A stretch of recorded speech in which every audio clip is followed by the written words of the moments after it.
Having breakfast together with you guys every morning like this, I don't know, it just feels like... It makes even my daily maintenance feel more like a special ritual, you know? Yeah, and ever since we came to Roswick, Belle and I have gotten into a much healthier routine. Oh, Belle, want another fried egg? I've got an extra. I want another one too, with ketchup. Yeah.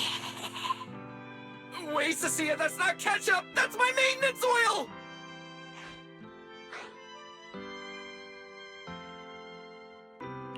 What's wrong, Cecilia? Those dark circles are no joke. Rough night? Yeah. It's all because of that thing Norma sent us, that alarm gadget thingy. I was all ready for it. No matter what time it went off in the middle of the night, I was gonna shickle you awake right away. Then we'd go catch the culprit red-handed. But it's been days, and that thing has not made a single peep. But I still couldn't let myself sleep too soundly. It was terrible last night. I counted tens of thousands of eggs and still didn't get a wink of sleep. Yeah, the mastermind stirred up so much trouble before. Why would they suddenly disappear these past few days? Wait, don't tell me our secret operation's already been compromised? I don't think so. The truth behind the Bamboo corruption incidents was never made public. As far as I know, the only people who really know what happened are Lady Dracaene and us. But from the culprit's perspective, now would be the perfect time to make a move. We still haven't figured everything out, and we're all being thrown off by those false leads. They seem to have vanished into thin air. Or maybe they're just waiting for the right moment? If we're talking about recent major events in Roswick, then the arrival of all those outsiders would be the obvious one. Yeah. That really cool Sunbringer lady did mention something like that. Wait, this culprit! They're not planning to use the crowd and all the confusion to launch an ambush, are they? Probably not, right? I heard today's welcome tea party is being hosted by the ESD. Valina and Norma will both be there, plus all 3 Sunbringers. How dumb would this guy have to be to try anything right under their noses? Fair point. But something still doesn't add up. I guess we'll just have to play it by ear for now. Oh, Belle, what about Toby? The Bamboo we saved with Valina's security key. Has his memory data been restored yet? Oh, right! Norma said before that he might have a key clue about the culprit! Actually, I'm not too sure either. All I know is that ever since the vaccine plugin was completed, Norma's been completely swamped. She hasn't replied to any of my messages these past few days. Aw, man. She's already that busy, and Valina still called her to the tea party to help with the guests. Sheesh, poor Norma. Why do I get the feeling any guest who ends up dealing with a certain super cranky chief technician is gonna have it even worse? Well, breakfast is just about over.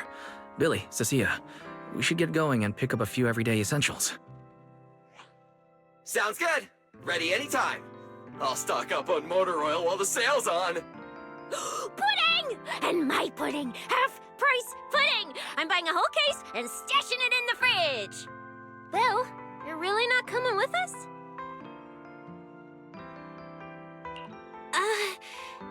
Something just came up. I mean, there's something I need to take care of with the HDD, and it's kind of urgent. You guys go on ahead. Yeah, Belle already gave me her shopping list, so let's go ahead without her this time. Well then, I'll leave things on that end to you, Belle. Huh? Why do I get the feeling you two are hiding something from us? You're overthinking it. More importantly, if we don't hurry, your pudding might sell out. Huh? Oh, right! I almost forgot. Let's go! Any later and we really won't make it!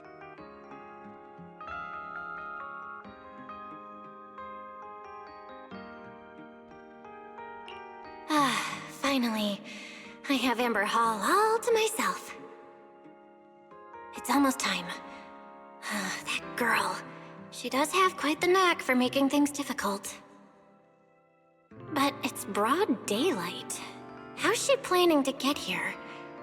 Don't tell me she's going to climb through the window in the middle of the day. Maybe I should wait upstairs.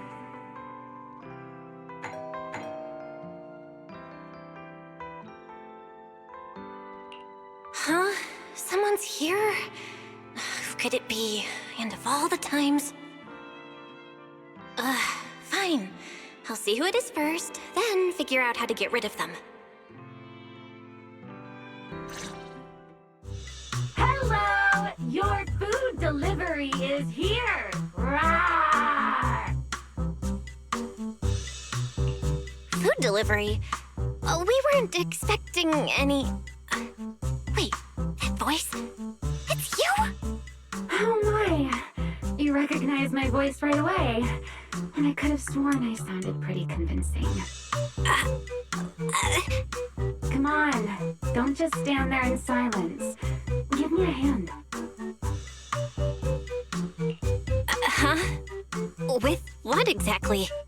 So, the head is a little smaller on the inside than it looks, which means, Alright, I accidentally got stuck in it. Could you help me?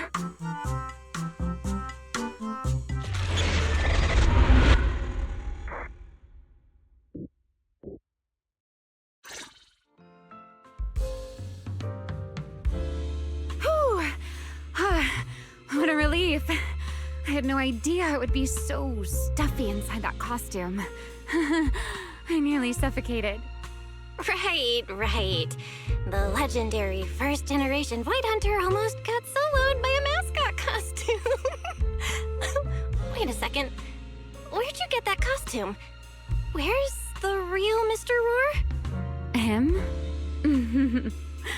Probably still wandering somewhere in a hollow as we speak. Do you have any idea how dangerous that is? Where did you leave him? Come with me. We gotta go and save him right now. Why? I left him in his own shop, of course. Come now, I'm only teasing. This isn't Mr. Roar's outfit. It's just the same design. That's all. See? Did you truly think I'd toss someone into a hollow? Oh, you really have that little faith in me?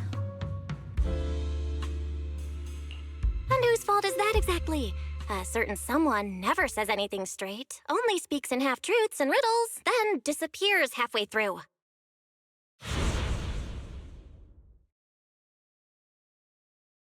Think about your understanding. Everything you know. Have you ever heard of the word enchainer? Enchainer? Can't say I've heard of that before. What's that? Just as I thought. Helios never tells you anything that truly matters. But your teacher... Never mind. Let me think. Where should I begin? To put it simply, think of them as emissaries of the Creator. Or rather, the true rulers of the Great Hollows. Emissaries of the Creator? No need to look so surprised. Haven't you already encountered something similar?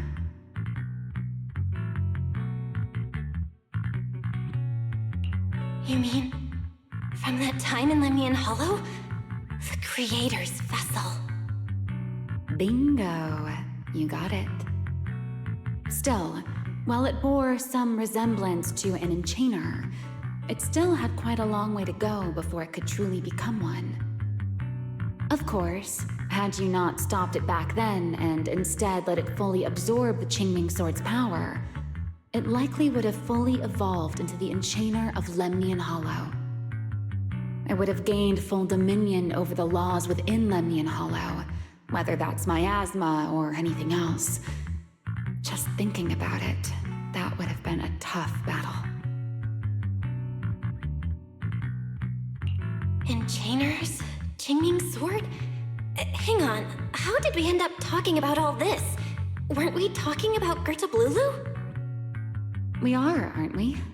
This is a topic related to Girtablullu. The Girtablullu as it stands now is less of an enchainer and more akin to... of all times. Never mind. Our little Q&A session ends here for tonight. 1 week from now, in the morning, I'll come find you again. Keep it a secret, won't you?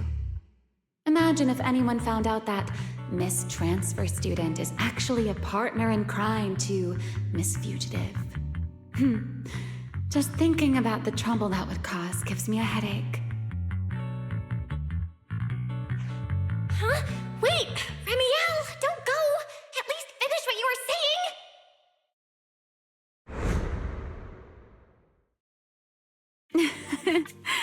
I never took you for the type to keep score. It's already been a whole week.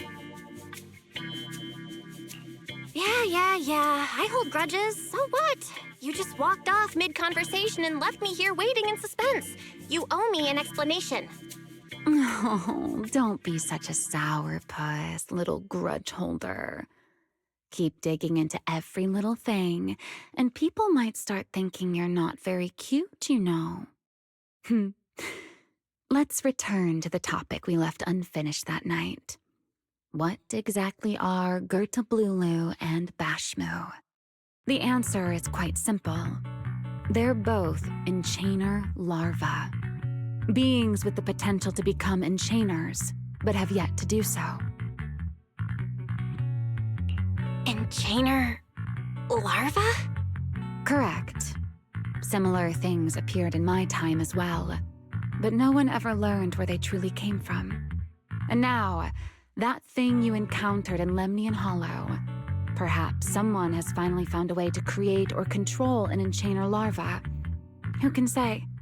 As for the key to whether the larva can become an enchainer, I imagine you have already guessed the answer. Could it be a Void Hunter weapon? Uh-huh. You're half right. Half right? What do you mean? There's something else besides a Void Hunter weapon? Now that's a whole new question, Miss Rulebreaker. It's my turn to ask one. That ability you tapped into when you faced Girtablullu, the one that lets you interfere with singularity leakage. How has that been progressing? Can you use it reliably now? Sorry. I haven't been able to do anything like that since then. Honestly, I don't even know how I pulled it off in the first place. I actually wanted to ask Lady Dracaene about that, but she hasn't shown up for the last few treatment sessions. I never got another chance. That's tricky. And here I was thinking... Thinking what exactly? That you might help me find Girtablullu. I'm looking for it too, you see. Will you help me out? She's looking for Girtablullu too? Why? No, wait, before that. Why did she come to Rose Califer in the first place? If you have a question, just ask. It's written all over your face. Okay. You probably already know about this. The Airspace Patrol's been searching everywhere for Girtablullu and Bashmu, and they still haven't found a thing. And you, the wanted fugitive who attempted to assassinate Lady Sunbringer, are also one of their targets. Is this you trying to draw a line between us? No. I was just wondering if those two things... Belle, wife, are you in?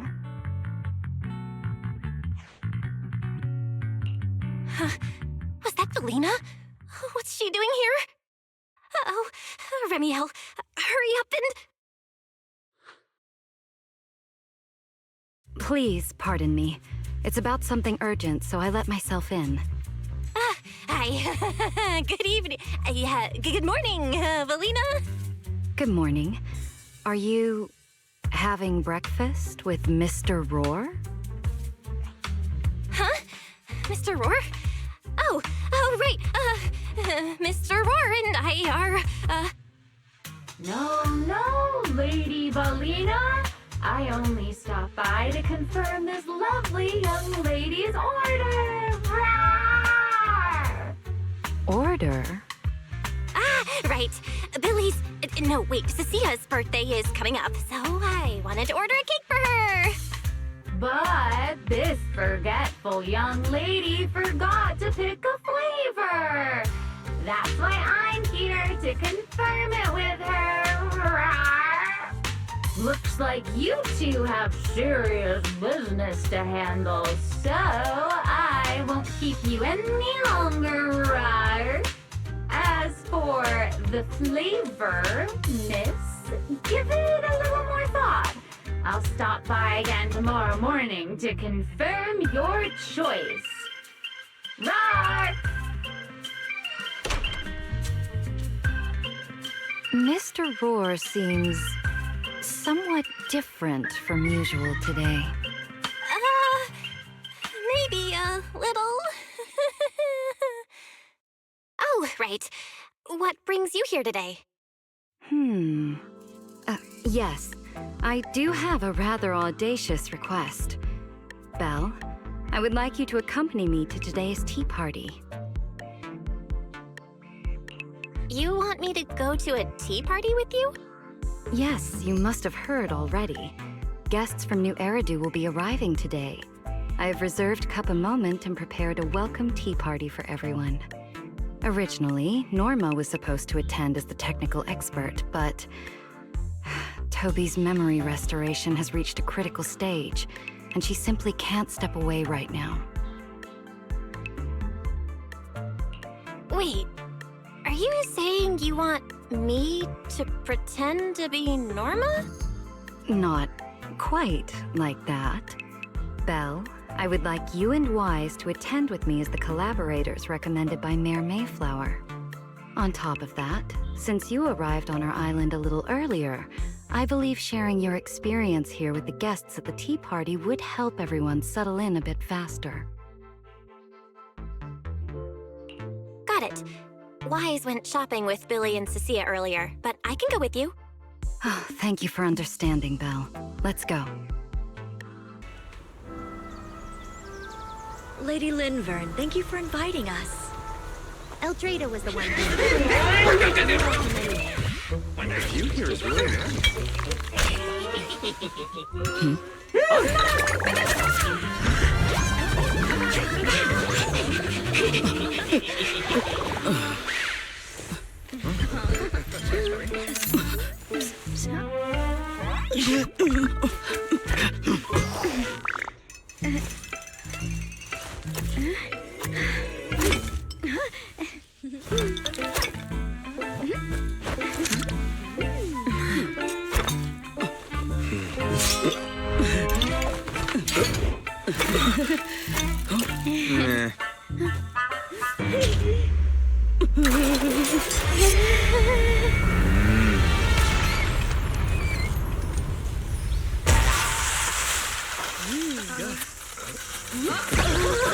Wow, sure is lively. Pretty cool. Wow, that was amazing. It was like magic. I could barely keep up. To go to such lengths as to curate this exquisite opening, you truly have gone above and beyond. With the immense weight Roscalifer carries, I had to admit I had imagined it would be a more solemn place. Relax, Mr. Owen. Even those of us in HSO don't work with stern faces every day. For a special occasion like this, we should all loosen up a little. Yes. To be honest, I also expected Roscalifer to feel more dignified at first. But this is pretty nice too, isn't it? Just the right air to talk about cooperation.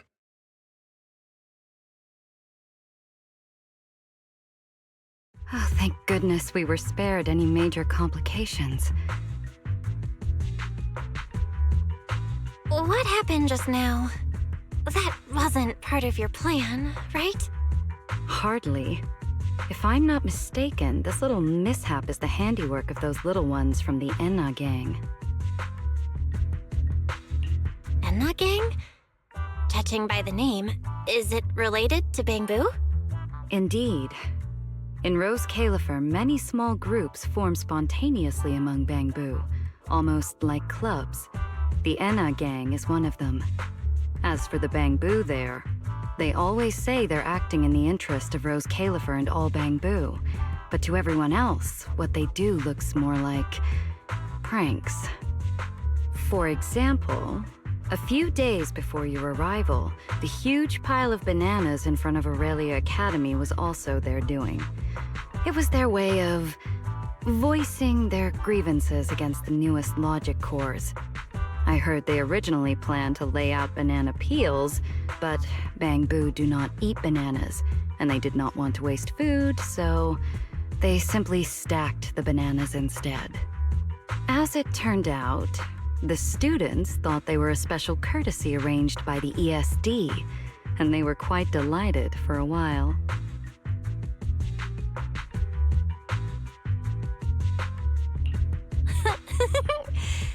So, that's what you call doing the right thing for the wrong reasons, huh? At the same time, they don't have bad intentions. What harm could those Bangbu possibly mean? They're only a little uneasy about recent changes on the island. It's fine, it's fine. Indulging their wild ideas once in a while can count as a little break from work, I'd say. Not everyone can handle their antics as effortlessly as you do, Lady Lindvern. Lady Lindvern? That sounds familiar. Wait, this is... Allow me to make a formal introduction. Belle, this is the director of the Airspace Patrol Department, Lady Lindvern Sunbringer. Oh my, no need for the lady business. How many times have I said it? We're far past the point of formalities, aren't we? Then again, no matter how many times I say it, in all of Rose Califer, aside from Eldrada and little Dracaene, Clarette's about the only one who doesn't treat me like their boss. After all, not just anyone can be like Miss Clarette and end up becoming Lady Lindvern's creditor. All right. Allow me to introduce myself. Hello, Belle. I am Lindvern, Director of Airspace Patrol. I've already heard a bit about you from Dracaene and Sigrid. I didn't expect you to uncover an important clue about the Bangbu corruption incidents right after arriving. That's quite impressive.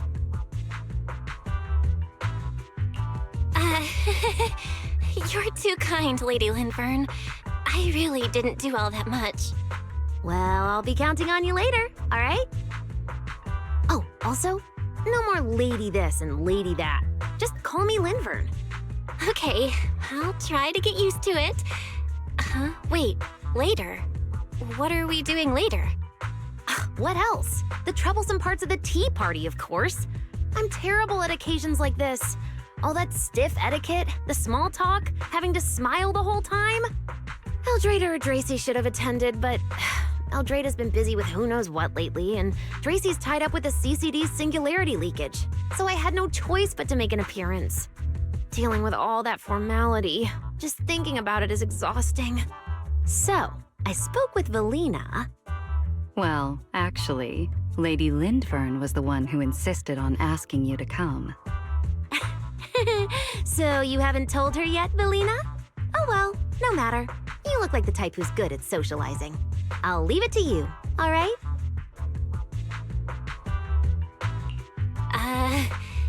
At this point, I don't really have much room to refuse, do I?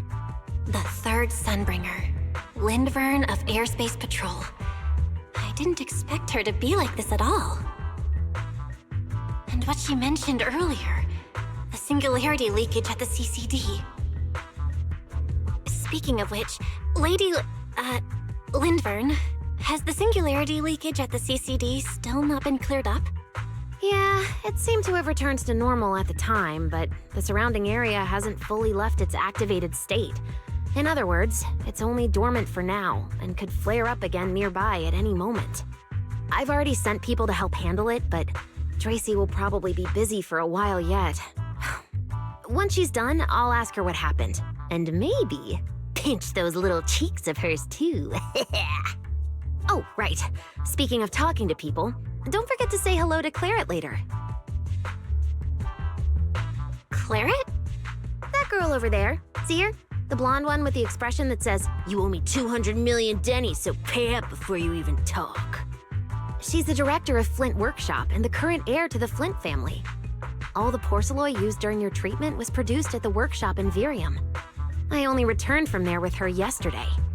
In a sense, she's your benefactor. So the moment has finally come. Good luck, Belle. I believe you can survive this trial. Wait, why do I feel like it's getting more dangerous by the second? Nothing terrifying's about to happen, right? No, Claret isn't that frightening. She's just a little earnest, that's all. If you're really worried, I'll teach you a little trick. Compliment her. Anything will do. Flattery does wonders.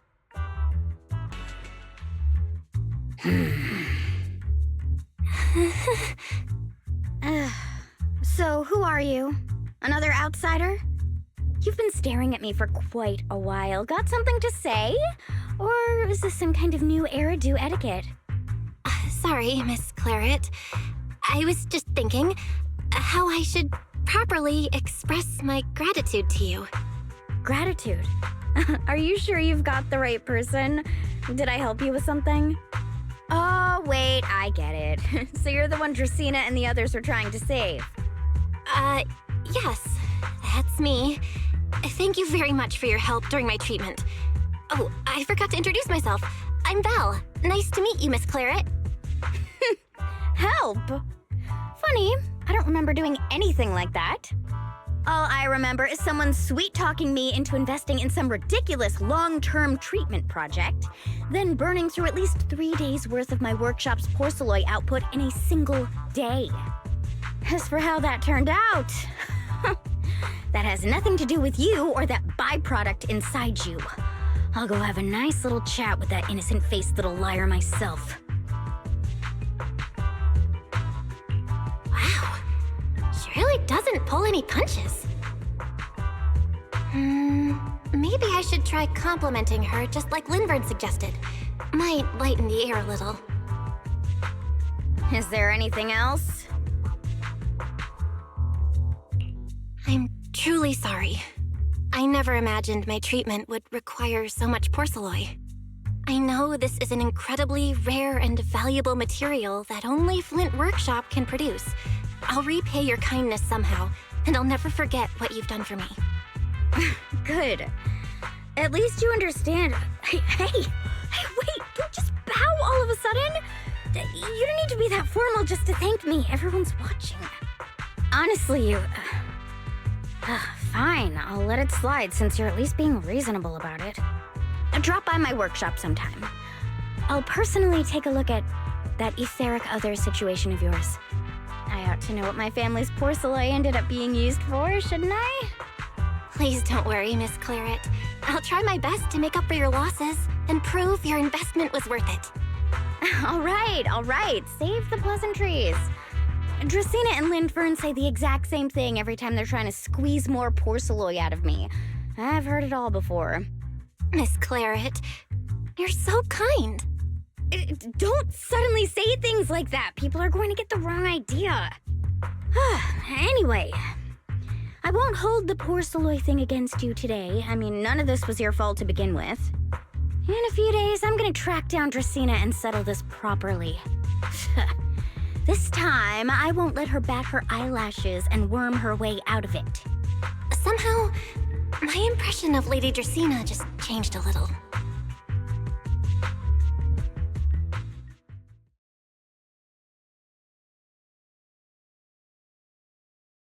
Felina, Sigrid, what's wrong? What happened? No need to be so tense, Belle. It's just a small matter.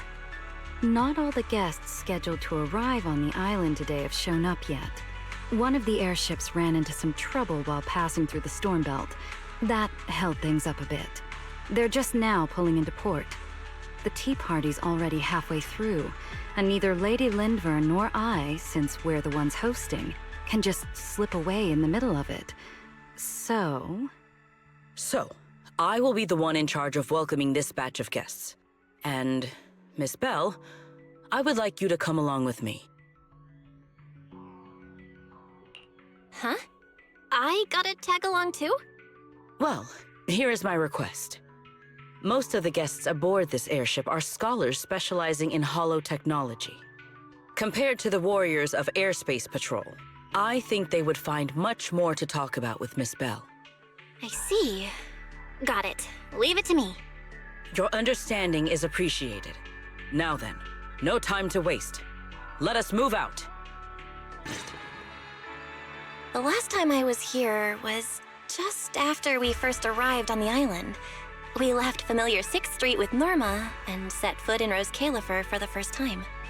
6th Street. I believe I have heard of it. Is that where you reside in New Eridu, Miss Belle? Yeah. Wise and I run a video store there called Random Play. We also live there. A video store? Come to think of it, the temporary stall in front of Amber Hall is...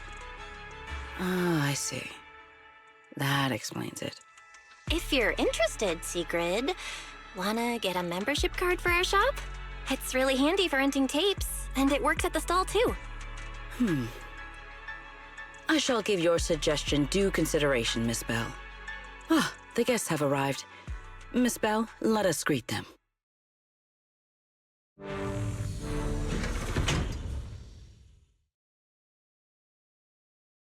Honored guests, you have come a long way. I am Sigrid de Lazure, Deputy Director of the Roswick Airspace Patrol Department. On behalf of Roswick, I extend my sincerest welcome to you all. This is Miss Belle, a holo navigation specialist referred to us by New Eridu City Administration. She has previously worked with the External Strategy Department and the Central Computing Department. You're too kind. I only arrived a few days before everyone else, but I hope I can offer a few useful pointers for your time in Roswick. Greetings. I am Salvi, the interim leader of this expedition and a member of the White Star Institute. My research mainly focuses on ethereal ecology. Please allow me to introduce the other guest traveling with me. This is Professor Oakley from Metis Academy. And this is Miss Lawton, a peer of mine at the White Star Institute. Both are scholars who have spent years studying the fundamental properties of hollows. And this is Miss Truvia, daughter of Mr. Mossient, the head of High Ambitions Corp. Like you, she is also a specialist in holo navigation. Huh? No. It can't be. She really is. What did I tell ya? We were always gonna win this one. Icarus 2 points, Phaethon 0. That's only twice. Nothing to brag about. Not satisfied? Fine then, let's run it back tomorrow. Bring it on! We've got all the time in the world. I could go head-to-head with you for a lifetime. Looks like someone's gonna be losing for the rest of their life, huh?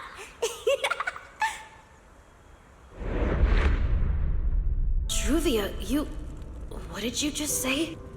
I'm saying, what's that got to do with me? Truvia, why? You could have easily... The Truvia I know would never say something so cruel. Cruel? How do you have the nerve to call me cruel? You two, you're the ones who are...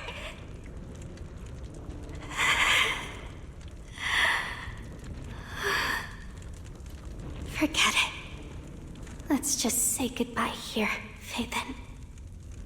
I know I said goodbye, but I still hope that for the rest of this life, We never have to see each other again. That really is Truvia. Why? Why is she here in Roswick? Did she already know Wise and I are here? No, she probably doesn't. Right, they just introduced her as the daughter of the High Ambitions Corp. Should I pretend I don't know her? Or... No, she seems to have noticed me too. Should I go say hi? Nah, forget it. When it comes down to it... Belle. Miss Belle. Yes. Miss Belle, Mr. Salvi just mentioned that since both you and Miss Truvia here are experts in hollow navigation, you should have quite a few topics in common. Well, I'm not really an expert or anything. When it comes to specialized knowledge and technical skills, you'd really want to consult Miss Truvia for that. You give me too much credit. Our group primarily researches civilian equipment and technology. I wouldn't call myself a specialist. Why are two talented young folks like you being so modest? All right. Doesn't Miss Belle also have an older brother? That's right. Then it seems I recognize you correctly. To be honest, you and your siblings' names have come up several times in our Institute's recent research logs. Naturally, I became curious and looked into it a bit. That's when I discovered Miss Belle and Miss Truvia. Not only do your research interests overlap, but you also share another connection. You both studied at Helios Academy, and around the same time, no less. That's correct, Professor Salvi. Belle and I were both students at Helios Academy once. It's just, after the fall of the old capital, we never saw each other again. Oh my, so it truly is as I suspected. Once we reach the tea party, I'm sure you two former classmates will have plenty to catch up on. Unlike an old man such as myself, at my age, there are hardly any classmates left to reunite. I suppose you're right. This Professor Salvi really knows how to put people on the spot. What do I do? Am I really going to spend the next few hours feeling this awkward? Somebody help! I would love the chance to speak with Miss Belle a little longer, but the journey was rather rough, and I'm afraid I'm feeling a bit airsick. If I were to attend the tea party in this state, it would hardly be proper. Sorry, Miss Truvia. That was our oversight. We did not account for a situation like this. Today's tea party is just a casual welcome we have put together for you all. You do not need to worry about a thing. We will be hosting a proper formal reception for everyone down the line.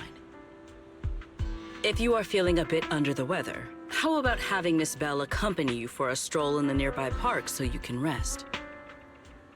Huh?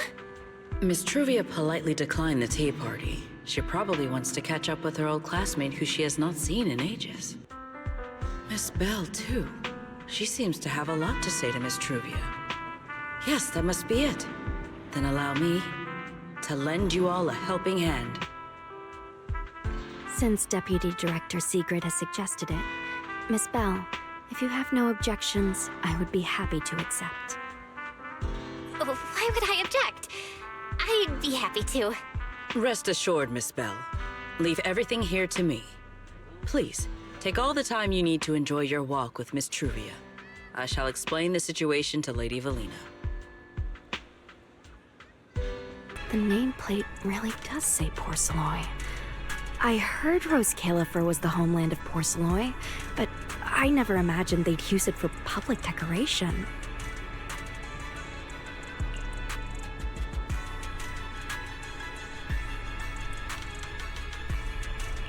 I see. Belle, you keep saying you aren't that familiar with this place, but you always seem to have an answer for all my questions. I've heard the Porceloy veins in Buastrum are also essential to the computation of Rosetta data. How much do you know about the connection between the two? Really? Or could it be that this touches on Roswick's secrets you can't exactly share with someone from Tops like me?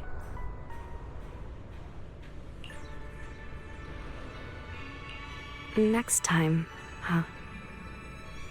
I'm sorry, Truvia. It's all right, Belle. Come on, let's see what's up ahead.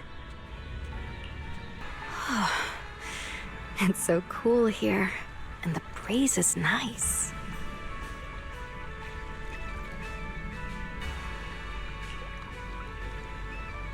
Thank you.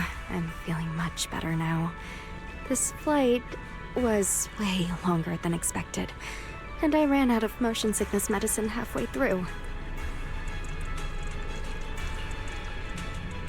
It's much better than it was back then. Otherwise, Father never would have allowed me to come to Roswick. Thank you for your concern. My father may be getting on in years, but he's in good health. He still handles many matters personally. That wasn't really what I meant. Marciant has always had high expectations for Truvia and the others, but he's also strict. Especially after that incident. If I remember correctly, that was around the time Truvia started to... I wonder whether things between her and her father have improved since then. What's wrong, Belle? What's got you thinking so hard?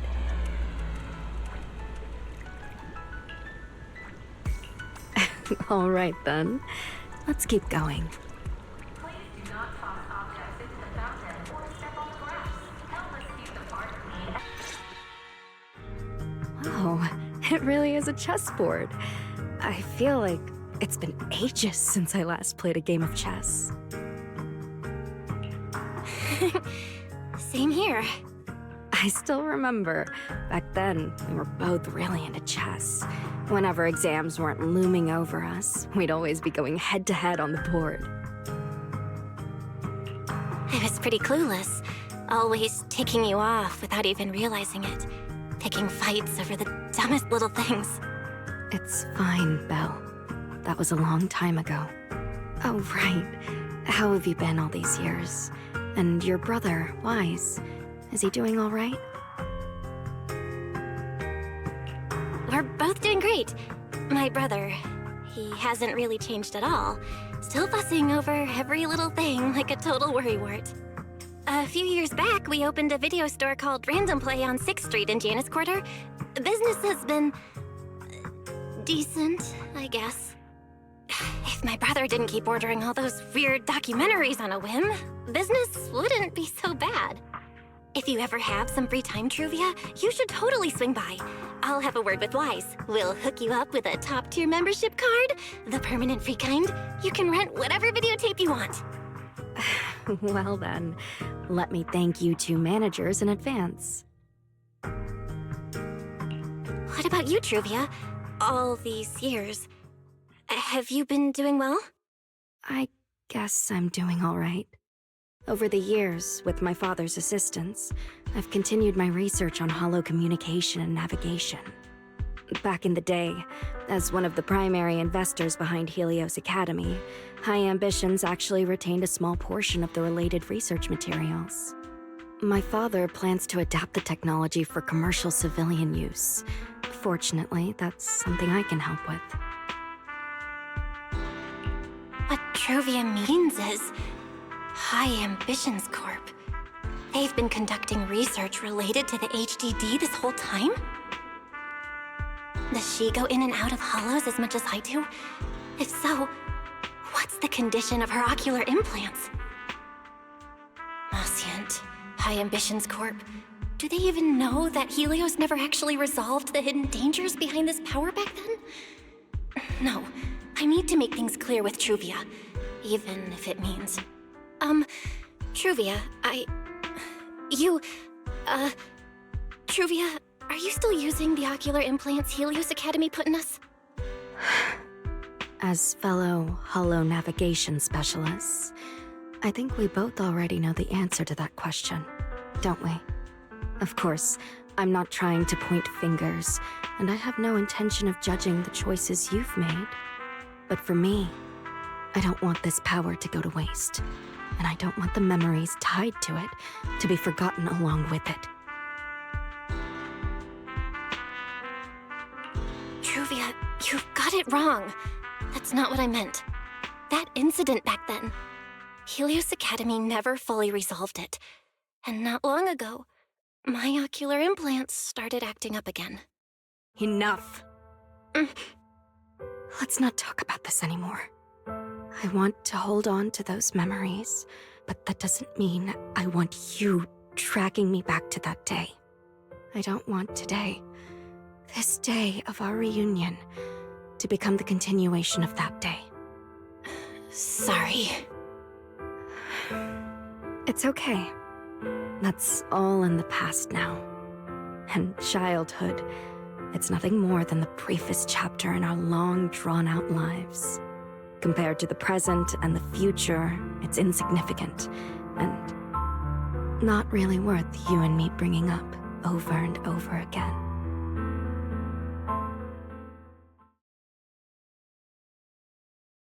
Belle, Truvia, I knew you two would be here. Wise, what are you doing here? We were heading back after shopping when we passed by Cup a Moment just as the tea party was wrapping up. Sigrid mentioned you'd come out here with an old classmate, so I figured I'd swing by and check in. I never would have guessed it'd be Truvia. That was cold, Wise. When your sister saw me, she was a lot more excited. I'd love to stick around and chat longer, but I'd rather not put myself through trying to keep up with you two chatterboxes at the same time.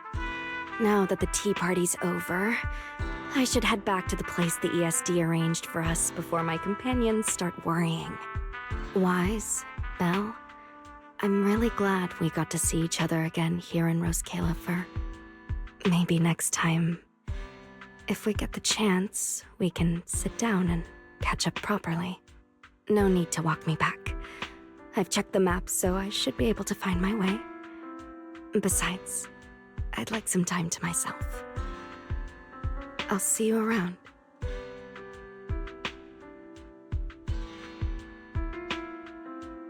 Did something happen? When I got here, things felt a little off.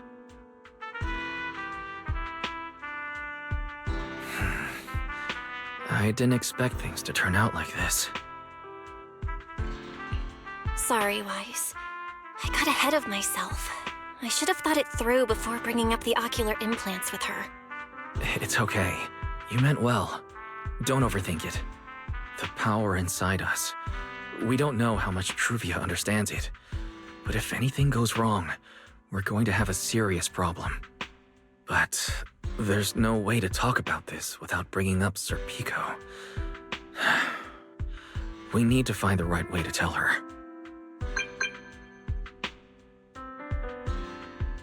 Oh, it's a message from Norma. Toby's made some progress. She said all of Toby's memory data has been fully restored, and there's something important she wants to show us. She's telling us to get to the academy ASAP. All right, let's head over there now.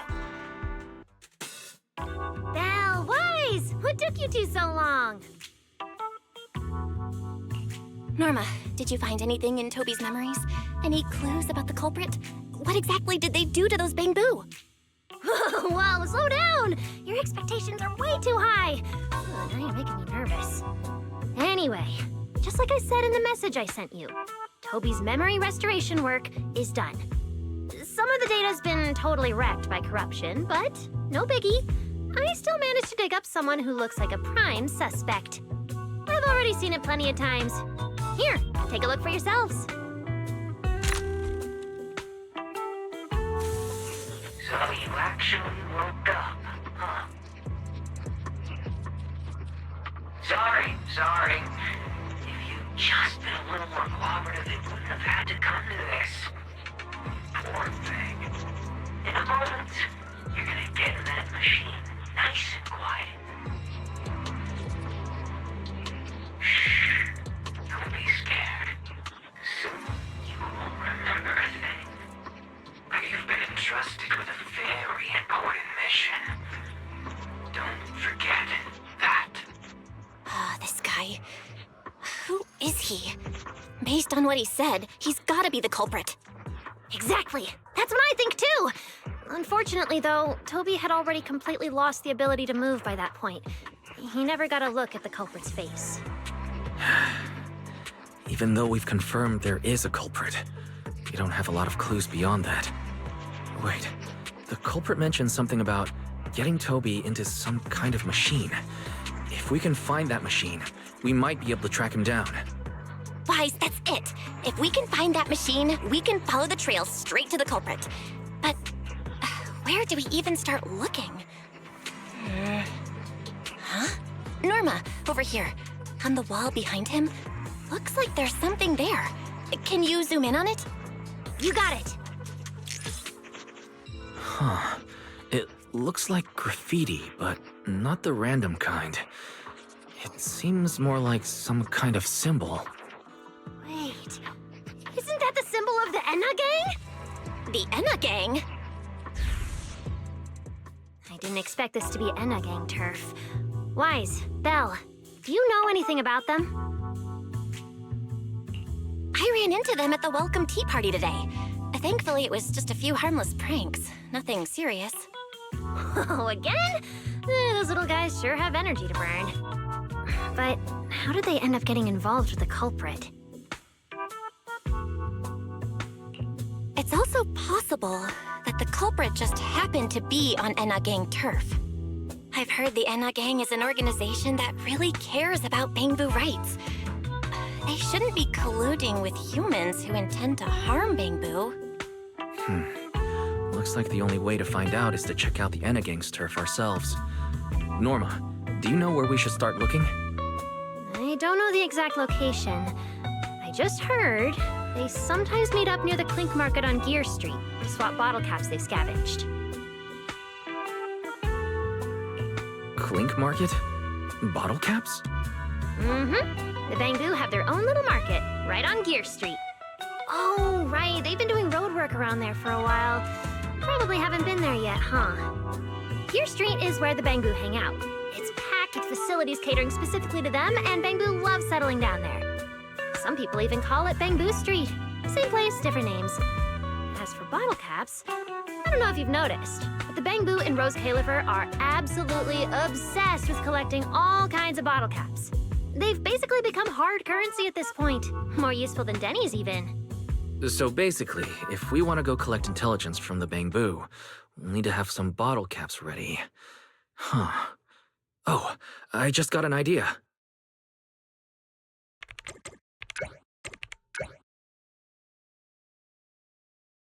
I'm here, Wise. Belle, check it out! Are these bottle caps enough? Cecilia? Are you secretly a Bangbu or something? Where'd you get all these bottle caps? What are you even talking about? I brought these myself. Before coming to Rose Califer, I was worried there wouldn't be anything good to eat, so I stuffed a ton of snacks and drinks into my luggage. And then, things have been crazy lately with one emergency after another. I forgot to take out the trash in my room, and then Anyway, the bottle caps you wanted, I found them for ya. Never thought the day would come when I'd be grateful that Cecilia never bothered to take out the trash. But what do you guys need so many bottle caps for? Feeding your Bangbu?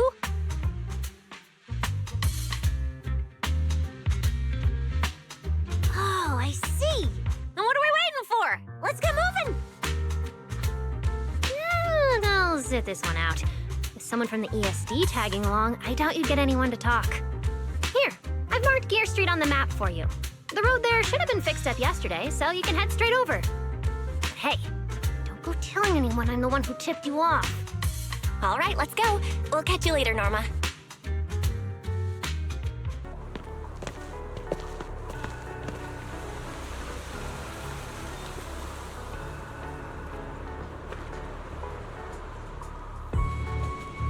Master, we have arrived at the target location, Gear Street. So this is Gear Street. There really are Bangbu everywhere, just like Norma said. Our target destination is Clink Market. Is there anything around here that looks like a market?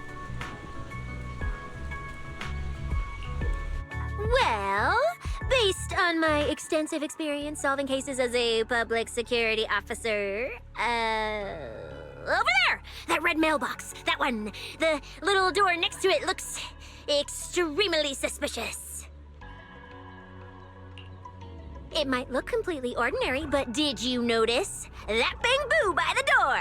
He's obviously standing guard, and he keeps looking around. There has to be something important hidden behind it. That does seem suspicious.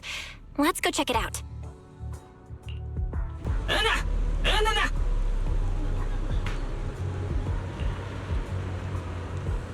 I want to visit Clink Market and pick up something for my bamboo back home.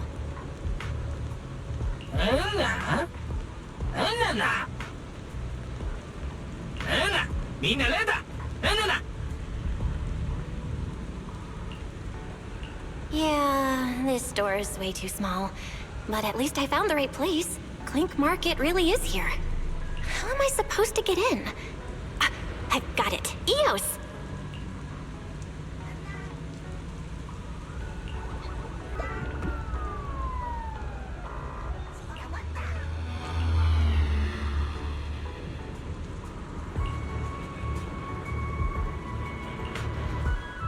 Would you look at that? There really is a whole other world behind this door. Now, who around here might know about the Enna gang?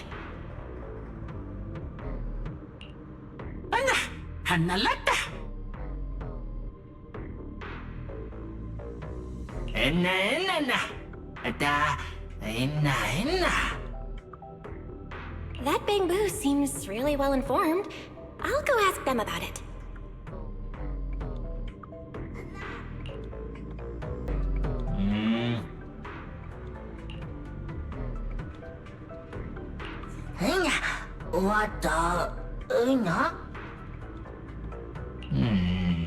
No response. What's going on? Is something wrong with Eos's language module? Wait, unless...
This is bad. I got the last question wrong. And now he's suspicious of me. What do I do?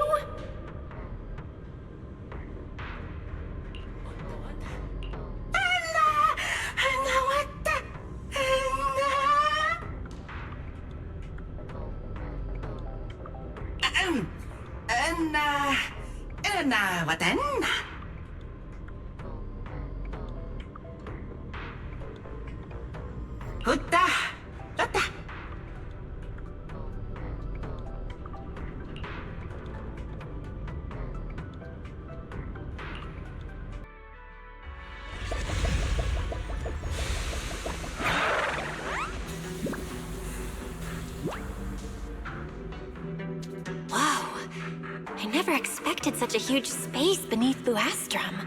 So this is the retroflux zone. From the structure and the name, this has to be Buastrum's water circulation system.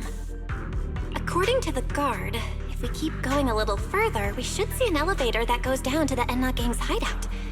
All right, let's go.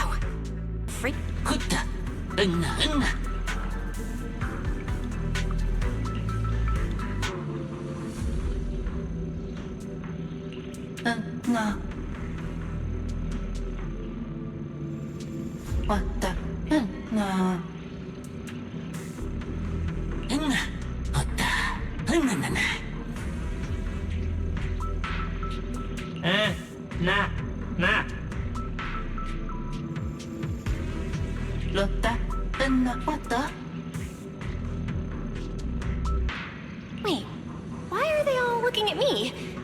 I'm still trying to figure out what they were mumbling about. Guess I'll have to wing it for now.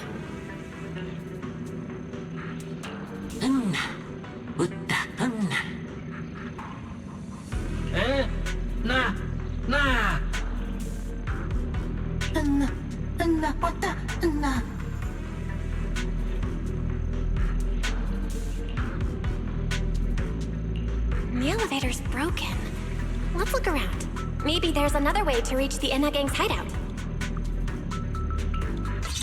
Okay, that should do it. Huh?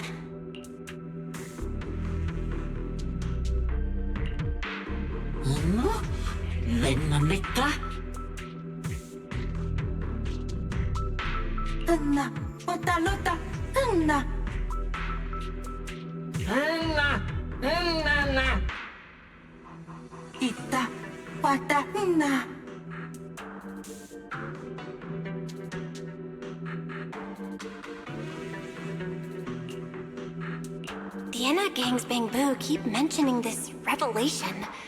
It's been bothering me for a while. What in New Eridu is it?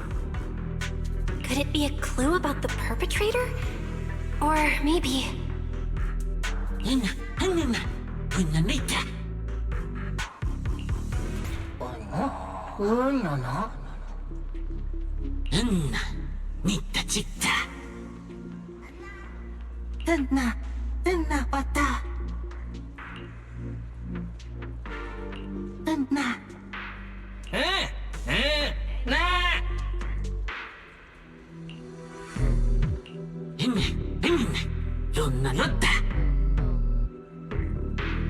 Master, based on a rough calculation, the probability of this vehicle safely delivering Eos to the destination is 98.732%. That's way too precise! And how does this even count as a vehicle? Oh, fine. It's not like there's another way.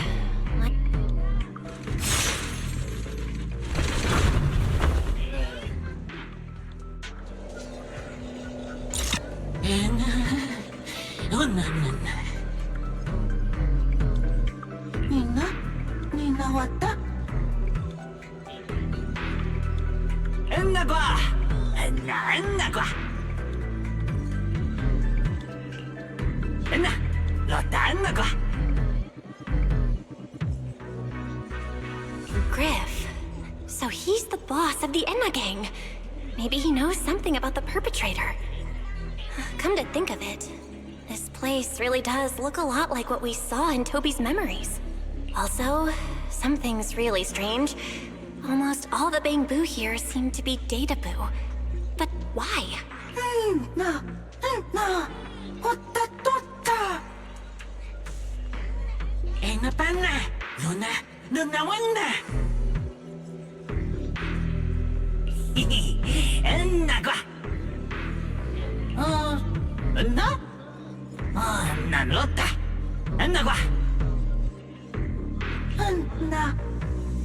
what the?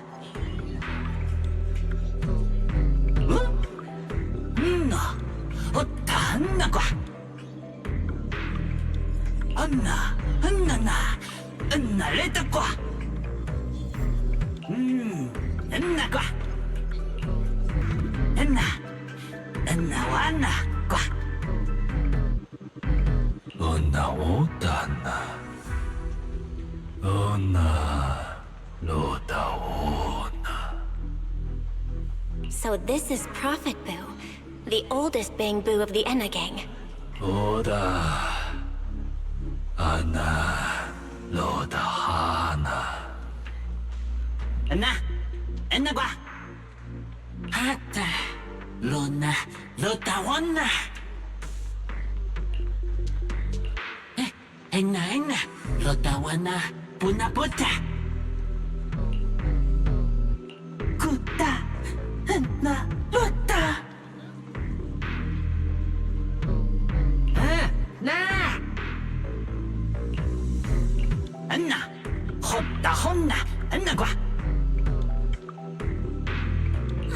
I never should have fixed that elevator.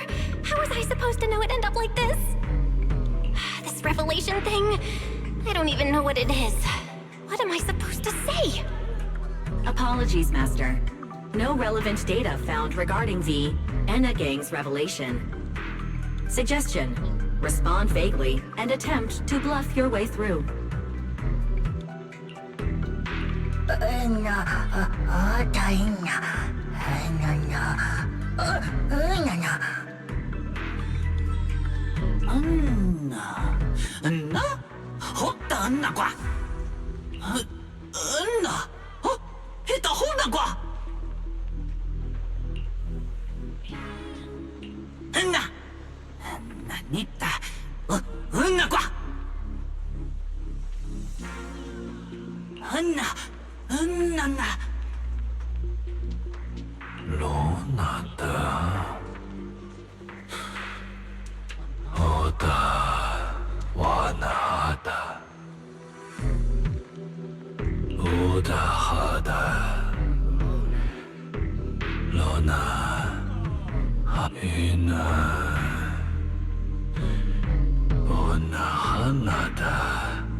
Oh?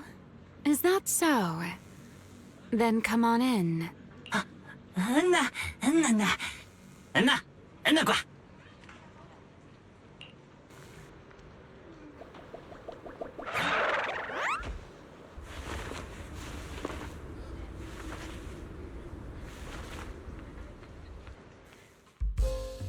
Remielle? Why are you here? Oh yeah, she's up to no good. She is the partner in crime of a fugitive like me, after all.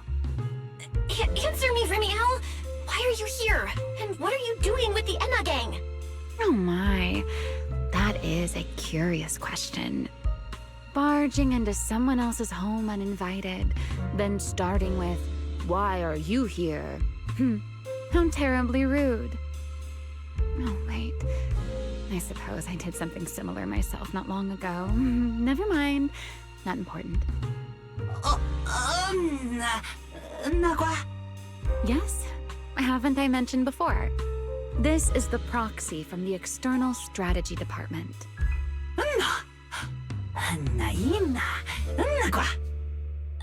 Huh? A little too talkative, aren't we, Griff?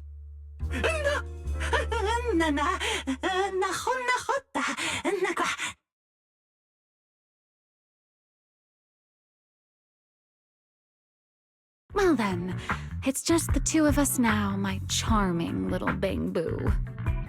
I must say, I didn't expect you to have such a practical, yet rather adorable, little skill. You haven't used this, little trick for anything mischievous, have you? I feel like you're imagining something really weird. Wait, how did you manage to get me off track again? If I remember correctly, in our Q&A game, it's my turn to ask the questions. Sure. What would you like to know this time? Why are you on the Enna Gang's turf? And why do all the Bangbu here seem to respect you so much? My, you really should listen when people are talking, Miss Impatient. Didn't I already tell you?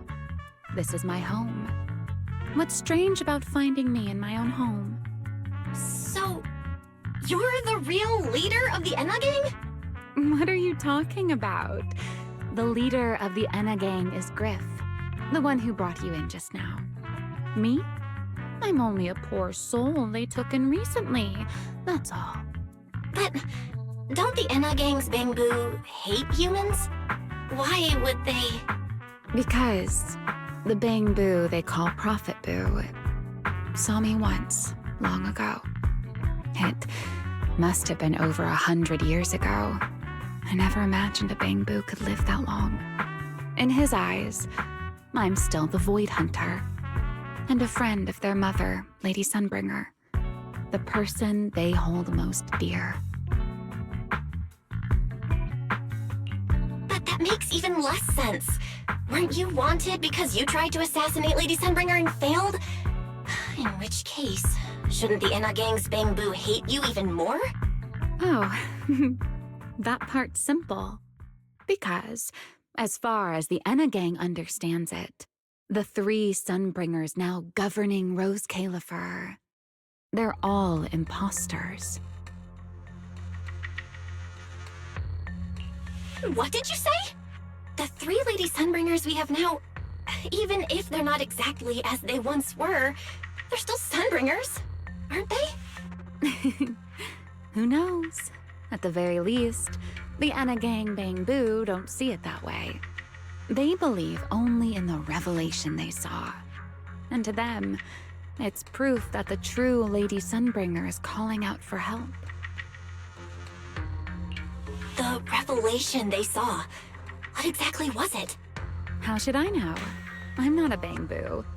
But I've heard this so-called revelation is a vision that occasionally appears to Databoo while they're processing Rosetta data.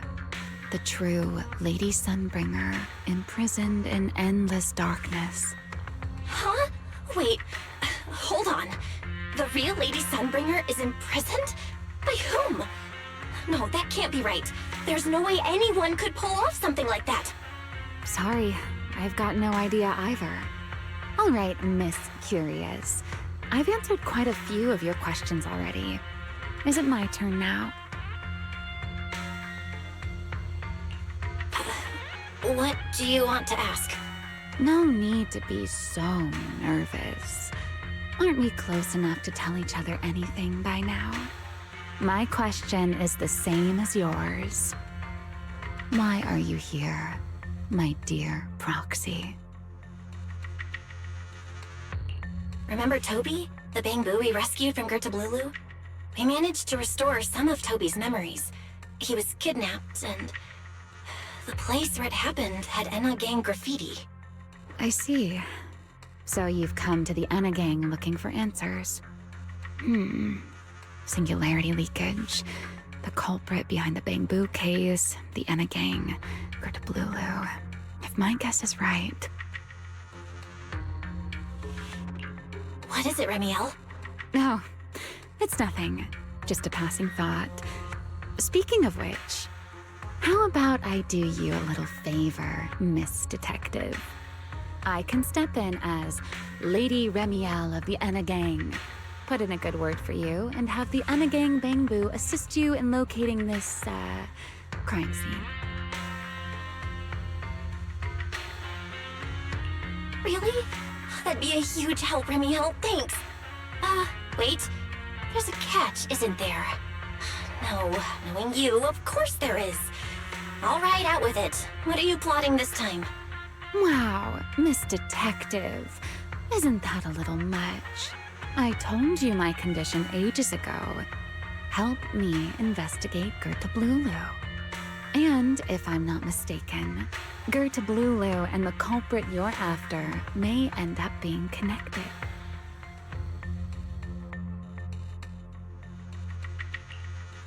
Not this again.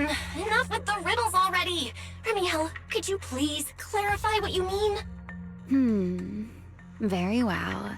I'll try to restrain myself. Though, I am rather fond of riddles. A riddle keeps the uninvolved safely in their garden of ignorance, while guiding those who seek the truth one step at a time toward the heart of the mystery. In the end, a riddle is simply what truth looks like when the people involved don't all have the same information. But enough philosophy. Let's ask Griff about the place you're searching for.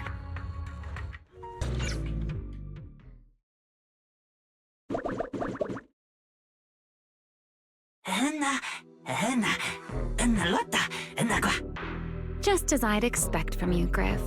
Quick and efficient.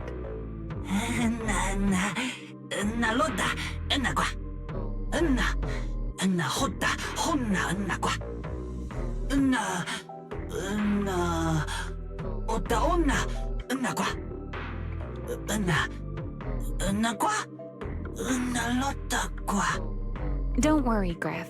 I'll go with her. Huh? Remielle? You're coming too? Wasn't that our agreement? I help you follow the culprit's trail, and you help me investigate Girtablullu. What, have you forgotten already, my dear partner in crime?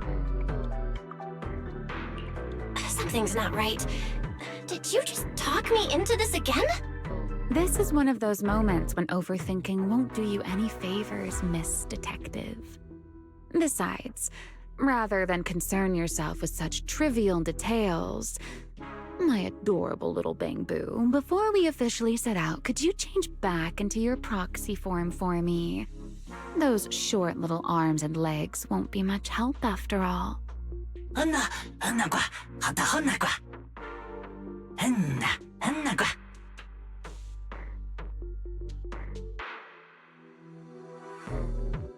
Got it. I'll be right there.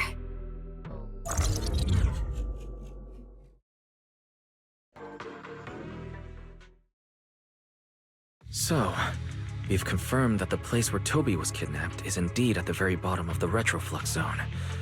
But I still can't shake the feeling that Remielle's keeping something from us. Like she said, in a Q&A game, the one answering can't lie. But that doesn't mean they have to tell the whole truth. For starters, we still don't know why she tried to assassinate Lady Sunbringer, or what her real objective is. Yeah. Back in the retroflux zone, I actually thought about asking her why she tried to assassinate Lady Sunbringer. But somehow, I had a feeling she'd just dodge the question. As for what she's really after, well, at least the part she's willing to tell us is pretty clear. She wants to use mine and Pyros' ability to manipulate the singularity leakage to track down Girtablullu. Toby's kidnapping, the recurring singularity leakages, Girtablullu? I have a feeling there's a connection between all of them that we're still missing. Yeah. Remielle said something similar too. Looks like the only way we're getting any real answers is by finding that crime scene at the bottom of the retroflux zone. Billy and Cecilia should both be resting in their rooms. Do you want me to ask them to go with you? No need. I can handle it myself. Too many people might tip them off, and it could make the Enna gang Bangbu nervous too. Besides, with Pyrois and Remielle there, I think we'll be all right. Okay. Stay alert. Fairy and I will support you remotely. Pardon me. Is something troubling you? You have been circling this phone booth for quite some time now.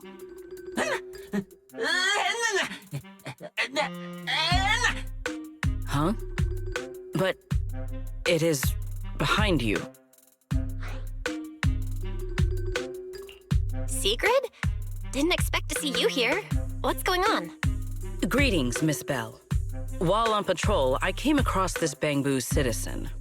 He appeared to be in some distress, so I stopped to inquire about his situation.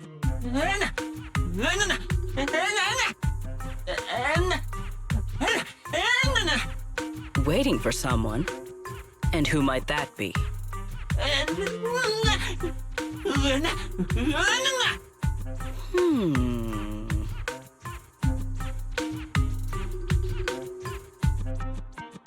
This Bang Bill, is he the one Griff mentioned that's guarding the phone booth? He's way too nervous. Sigrid's already starting to get suspicious. I've got to think of something before he gives himself away.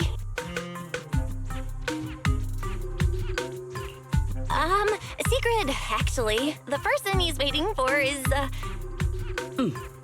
I see. Citizen, the one you await is Mr. Gaboo. Is that right? Mr. Gaboo? Who the heck is that? I do not know. But we must stay here. We must wait for Mr. Gaboo. Perhaps today. Perhaps tomorrow. But one day, we shall wait no longer. For Mr. Gaboo will finally arrive. Huh? Oh, it's a line from the famous play, Awaiting Gaboo. Did I get that right, Mr. Actor?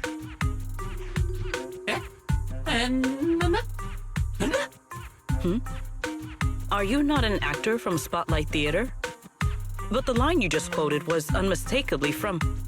Ah, wait. I understand now. In the script of Awaiting Gaboo, there is no phone booth, no Spotlight Theater, and no actor boo.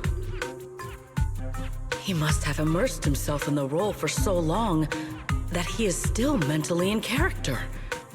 Yes, that must be it. I ought not disturb his rehearsal any further. My apologies, Mr. Actor. I misunderstood the situation and rudely interrupted your rehearsal.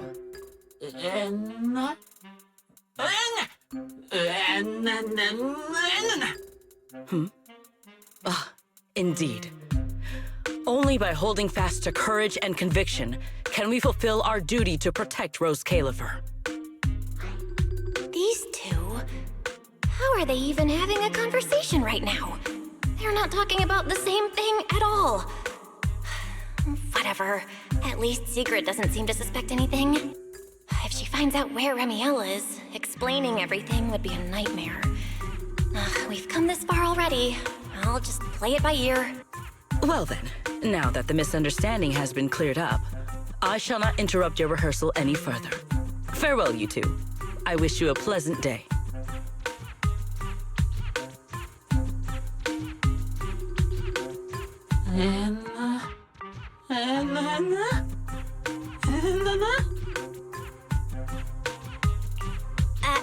No. Absolutely not. You've got the wrong idea. A very, very wrong idea.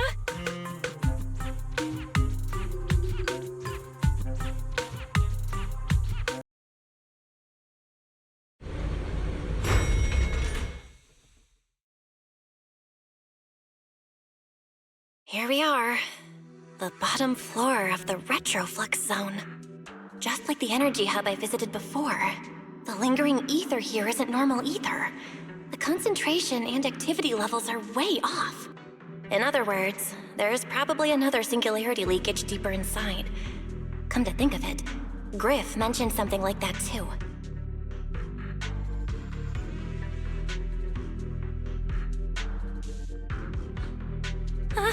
Hey, that tickles.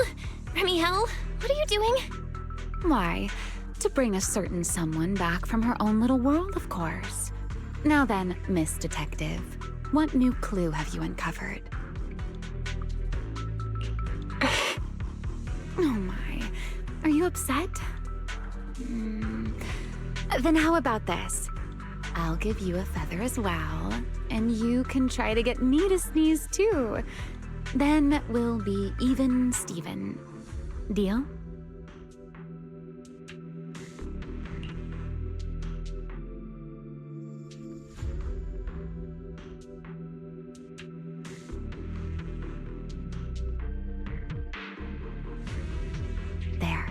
Now we're even. So, tell me, what did you find? The lingering ether in this area, its concentration and activity aren't normal. And it's a lot like the energy hub I've been to. In other words, if we keep going deeper, the odds of running into a singularity leakage are very high. So, as we keep moving deeper, we'll need to avoid singularity leakages as much as possible. Remielle, I need you to follow my directions, okay? I'm pretty dang confident in my proxy skills, so we should be just fine. Remielle? Are you listening? Remielle? I'm listening.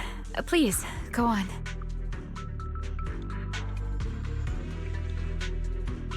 I already finished, Miss Absent-Minded Void Hunter. My apologies. My mind wandered for a moment. It won't happen again. But I did hear everything you said. Really. Relax. I'll follow your lead. After all, your faith in the legendary proxy. All right. The enemies are dealt with. Let's keep moving. And after all that, we still ended up entering the singularity leakage. Remielle, didn't we agree? Follow my directions and avoid singularity leakages whenever possible. Sorry. That was my bad. It won't happen again. I'm not like you, Remielle. You were right. When it comes to combat skills, I really haven't improved much. I've mostly just been relying on Pyrois's power. That's why I've been trying to stay away from those dangerous singularity leakages. At the very least, I don't want us getting dragged into a fight where I'd only hold you back. If you ask me, you're being far too hard on yourself, Miss Proxy. The proxies I've known, well, there haven't been many, but among them, the only ones capable of entering a hollow and fighting in person are you and Joyous. What was it you all ended up calling him again? Ah, right. The predecessor of proxies. I'd love to see the look on his face if he ever heard that title. Look at it this way. You're already enough of a legend to stand shoulder to shoulder with the predecessor of proxies. Does that make you feel a little better?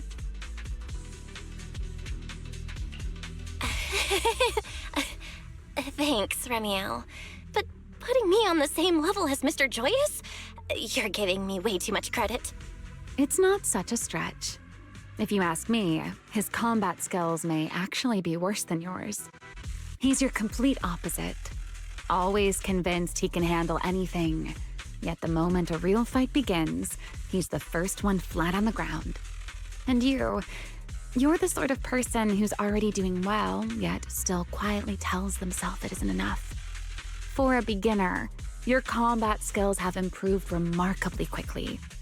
I know many of your friends excel in combat, but there's no need to measure yourself against them. Don't forget, you're proxy. You always have been, and you still are. There are many things only you can do. As for the things you can't do alone, I believe your friends will be right beside you to accomplish them together.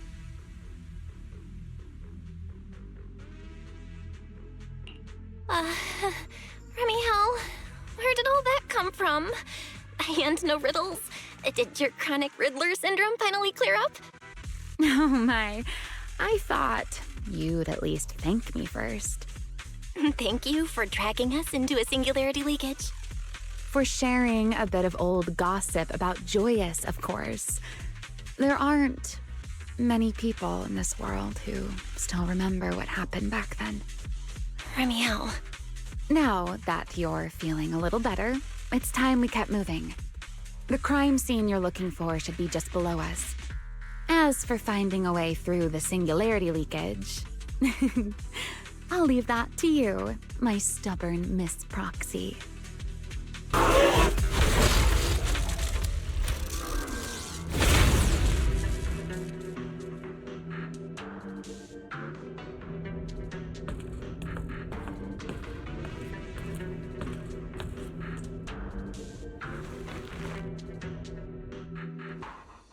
Data cross-reference complete.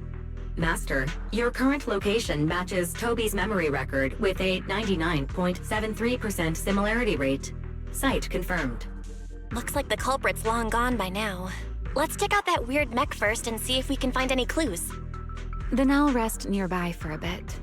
Data analysis isn't exactly my specialty, so I'll leave that to you and your AI assistant. Sure, no problem. Leave it to me.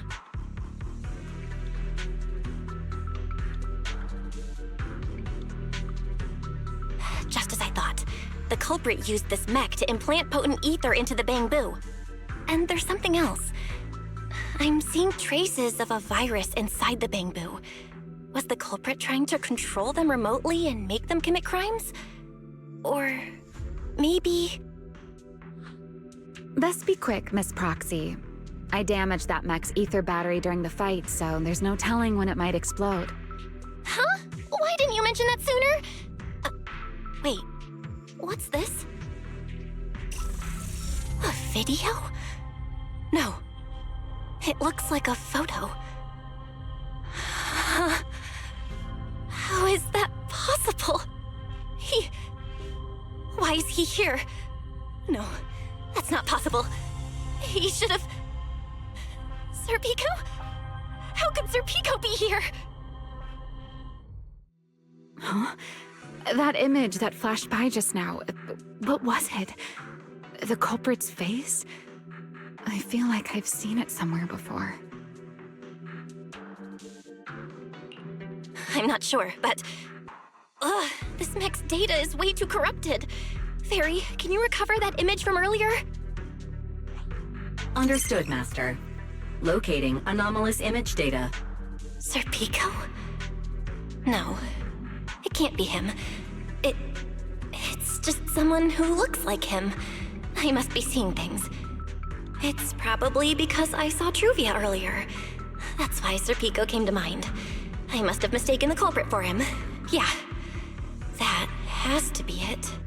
But what if? What if that really is Serpico? You look pale, Miss Proxy. What happened? If we've gathered enough information, let's head back for now. No need to continue analysis here. The culprit is clearly long gone. Miss Proxy? Belle? Are you listening? Oh, I'm fine.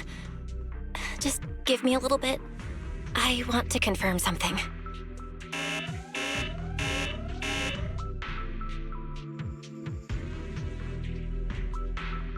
Belle, stay away from that mess. Explosive device is So close! Gotta figure this out!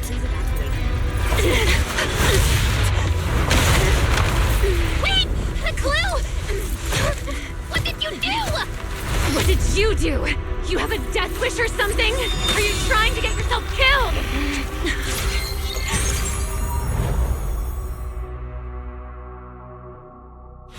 Wait. What is this? These are unfamiliar voices. And visions. They are the ones who once again defeated the enemy and brought new hope to Eridu. Belly, this commendation ceremony has far too many steps. My legs are killing me from standing here. My back itches. Everyone is watching. Behave. If you're going to be so proper about it, then stop replying. Next, please welcome Colonel Vike and Lieutenant Colonel Dan of the Guard of Staves to the stage for their commendation ceremony. Oh wait, why are you ahead of me, Belly? Shouldn't this be sorted by surname initials? Why are they using given names instead? Because it's sorted by rank. A colonel comes before a lieutenant colonel. That makes sense, doesn't it? These are Remielle's memories? But why am I seeing them? If I'm not mistaken, the person beside her is also one of the first-generation Void Hunters, a colonel of the Guard of Staves, Peliora Vike. Huh? And this one is... That is all I wish to add regarding the experiment. Professor Archie should have already gone over the rest with you. Relax, Sunbringer. It'll be fine. You and RK have already explained the experiment to us nearly 100 times, each in your own way. Then can you repeat it back to me, Remielle? Don't worry, Sunbringer. I've memorized everything for her. I'll be watching over her during the experiment as well. So, there shouldn't be any problems. What do you mean, shouldn't? Belle, you're supposed to say it'll definitely be fine. The Karma core sealed within the Void Hunter weapon. At the moment, most of our research remains entirely theoretical. As for further resonating with it, Professor Archie's experimental plan remains only theoretically feasible. Belliora, Remielle, before the experiment officially begins, you may still back out at any time. No one will hold it against you. What are you talking about, Sunbringer? Of course someone would hold it against me. If I were to back down out of fear and throw away a chance that might let us conquer the Hollows once and for all, my future self would never forgive me for it. Sealed within a Void Hunter weapon? A Karma core? What is that? I've never heard of it. Belle, you've been distracted today. What's on your mind? Nothing in particular. Really? Then does that mean you stepped on my feet 3 times in a row on purpose? Ugh. Come on, don't be so tense. We don't get to dance together every day. Just try to enjoy it, okay? I know what you're thinking, but look at me. I'm not worried at all. Because I know that in tomorrow's experiment, no matter what happens, you'll be right there with me. As you always have. Yeah. Just like always.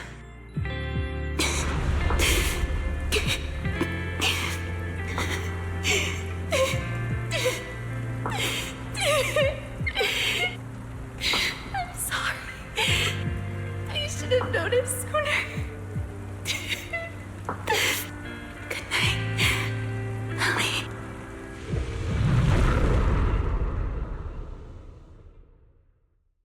There should be.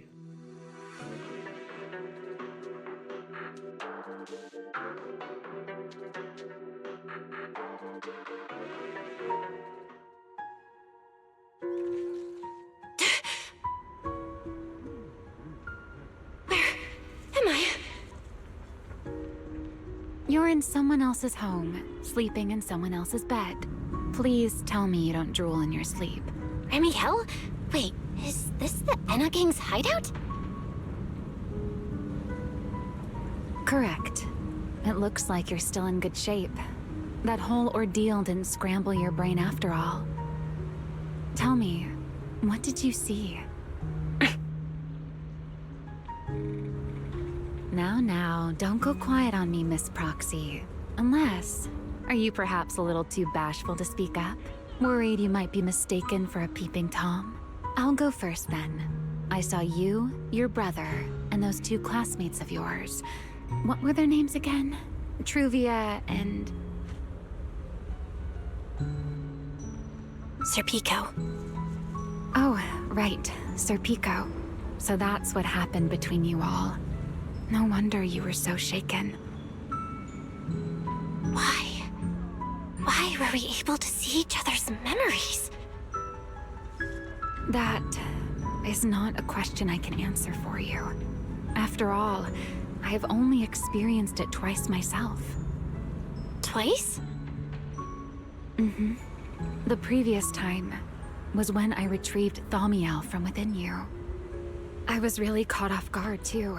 I had no idea what was happening. It felt like a flood of memories that weren't my own poured into my mind all at once. Though it seems you have no recollection of it whatsoever. Maybe you were already on the verge of losing consciousness then, and felt nothing at all.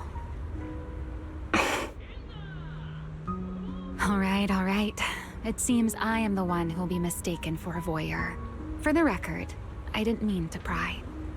So, can you tell me now? What exactly did you see? I saw you, Colonel Vike, and Lady Sunbringer. You were talking about something called a karma core, and after that...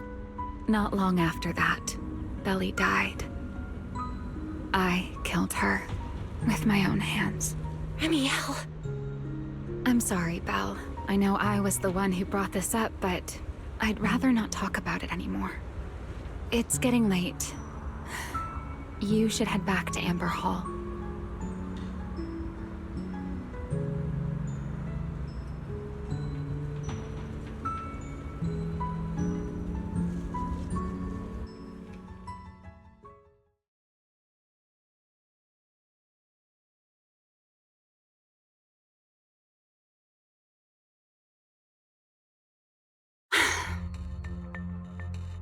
Does everyone in that covenant of yours have this nasty habit of haunting people like restless ghosts?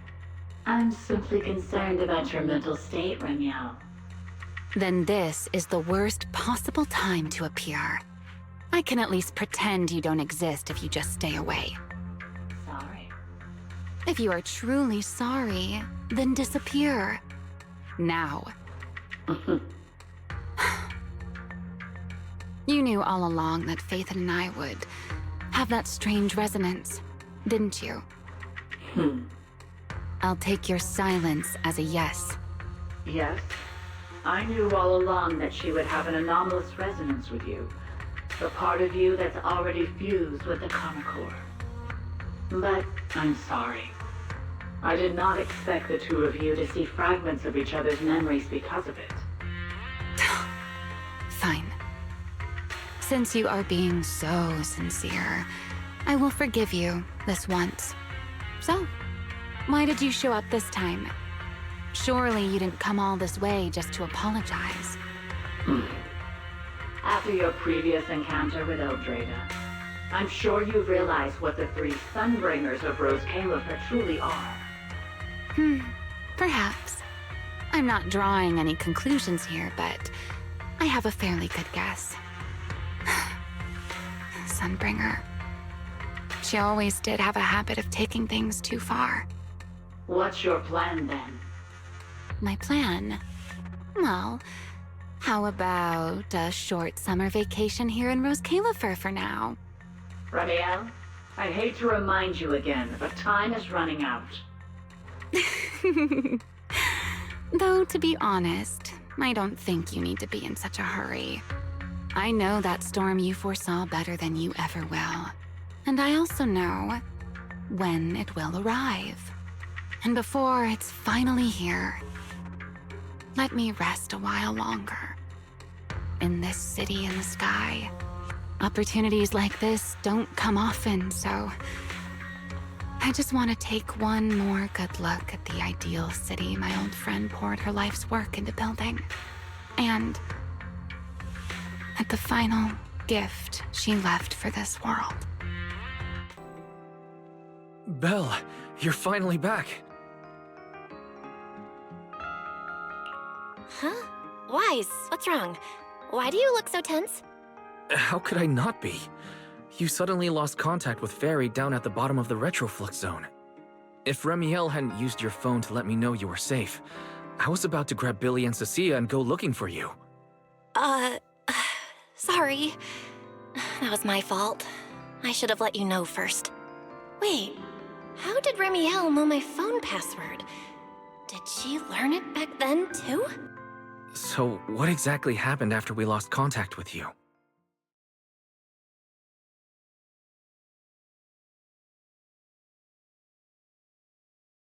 You shared each other's memories.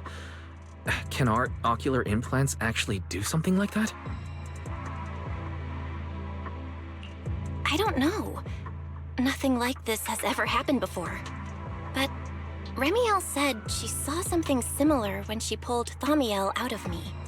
I think Thaumiel and my ocular implants must have had some kind of weird reaction or a resonance. True.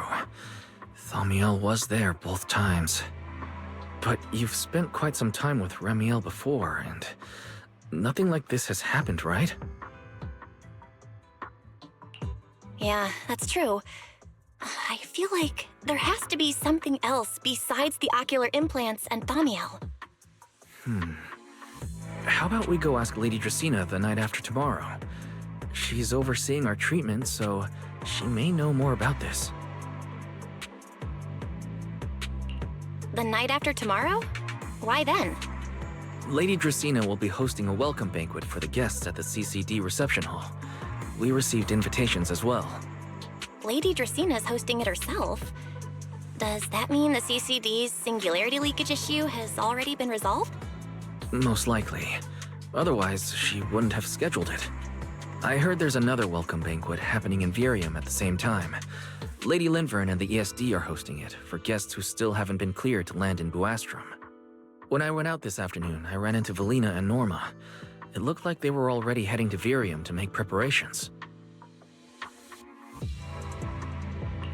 So there are still guests stuck in Virium. Do you think that person who looked like Serpico could really have been... No, Belle. There's no chance it was him. You know he's already...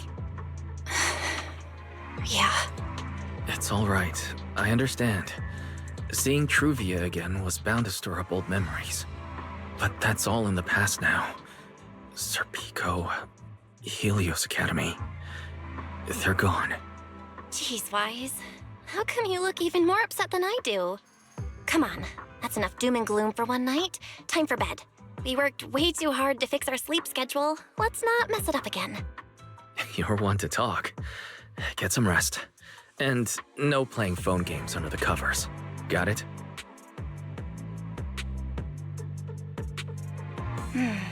Before bed, maybe I should take another look at the data from the Retroflex zone. If I'm lucky, I might find something that tells me who the culprit really is.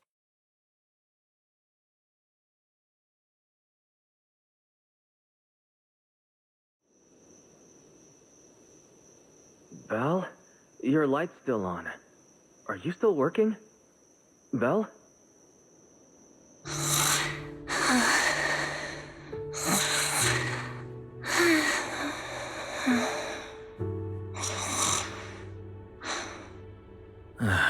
I told her to go to bed early, and yet... What are these papers scattered here? Notice, these are drafts Master used to analyze the culprit's intentions. Additional notice, Master has been asleep for approximately 30 minutes. Deep sleep is highly probable. Suggestion. Second Assistant, please refrain from any action that may wake Master. I know, Fairy. She needs some good rest. I'll handle it from here. That's what the Second Assistant is for. Negative. Correction. Second Assistant will complete it under Supreme Assistant's direction. All right. I'm counting on you then, Supreme Assistant. Fairy, give me a quick summary of everything we've established so far. Understood. Displaying all current findings and analysis for Second Assistant. Finding 1. The culprit's victims share no common traits. Their identities are of limited use for further deduction. Finding 2. Whenever the culprit implanted potent ether into each Bangbu victim, he also set a specific activation time and activation location. So for the culprit, what matters is the time and location, not the victims' identities.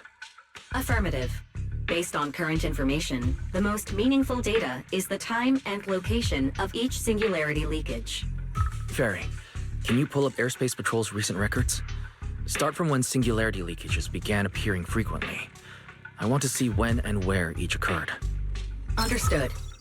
Accessing Airspace Patrol's internal network. Wait, Fairy. Why are you hacking into Airspace Patrol's intranet? How do we even explain this if they catch us? Just stick to the public records. Too late, Second Assistant. Intrusion and search processes complete. A complete schematic has been generated for Second Assistant, with all singularity leakage times and locations marked. So these circles mark where each singularity leakage appeared, right? The energy hub, the retroflux zone, the CCD. Well, looking at the map, they appear to be randomly scattered around Buastrom. Oh, right. I remember now. Even after a singularity leakage disappears, there's still a window where it can be reactivated. Affirmative. Such events exist in archived records. Fairy, could you mark the locations of these reactivated singularity leakages as well? Understood. Corresponding locations have been added to the map for Second Assistant. Huh. The positions changed a lot.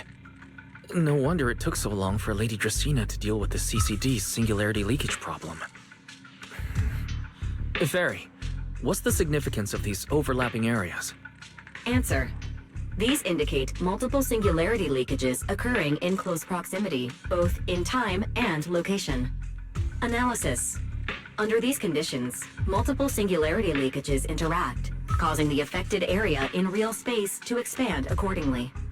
So what you're saying is, multiple singularity leakages that appear at the same time and place can overlap. Wait, does that mean... Fairy, can you reorganize this data again? I want to pinpoint when and where these singularity leakages came closest to overlapping. Understood.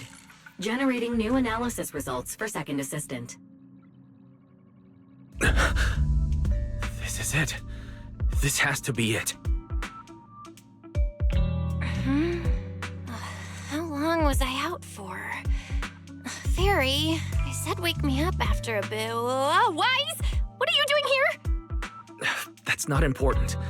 Fairy and I have figured out the culprit's true intent in creating singularity leakages. Come take a look. This is the location of the singularity leakage the culprit created last week, 3 days after we rescued Toby. All the singularity leakages overlap with one another, and the affected area stretches from the edge of Scommel Hollow all the way to Buastrom's main urban district. So, the culprit could use this method to move something from Scommel Hollow to Buastrom. Wait, Girtablullu? Yeah, I think so too. The culprit's real objective is likely to move Girtablullu into Buastrom's urban district. When you encountered it, it was clearly attracted to singularity leakages. But what happens after that? Once Girtablullu is inside Buastrom's urban district, then what? And besides, if it's really inside the singularity leakages in Buastrom right now, why hasn't anyone spotted it yet? Looks like we'll have to follow the trail of singularity leakages and investigate on site. Yeah, I was thinking the same thing. Once it's daylight, Billy, Cecilia, and I will head to the energy hub. Maybe we can follow whatever traces are left and find a new lead.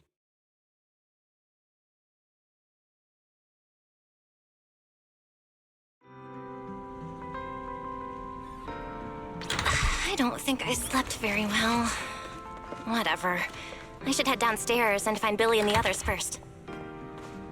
Belle!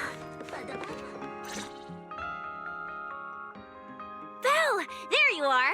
Wise already told us everything. Now that's our manager! You found a clue on the culprit in no time at all! All right, time to investigate the site. We'll start at the energy hub and follow the singularity leakages one by one until we track down either the culprit or Girtablullu. Right. Fairy and I will stay here and provide remote support, as always. Belle, if you end up running into the culprit or Girtablullu, your safety comes first. Don't take any unnecessary risks. Don't worry, Wise. I'll be extra careful. Promise.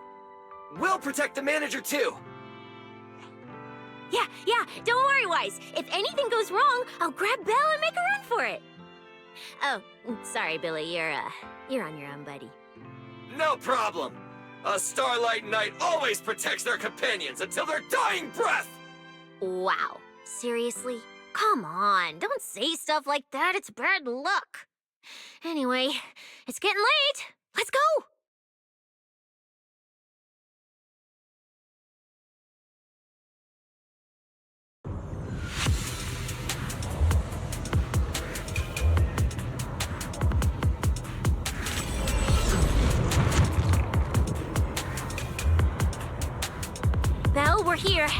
stay sharp. And if things go south, just run. Huh? Where are we? Did we end up back in Buastrum? It looks like an office? This place feels really familiar. Wait, isn't this Lady Dracaene's office? Felina brought me here before. Huh? Lady Dracaene's office? So Girtablullu came all the way here just to walk straight into a trap? But Lady Dracaene never mentioned anything like that. This is so strange. We expected the Singularity Leakage Trail to lead into Buastrum. But why Lady Dracaene's office of all places? Wait! Footsteps outside! Hide! Now!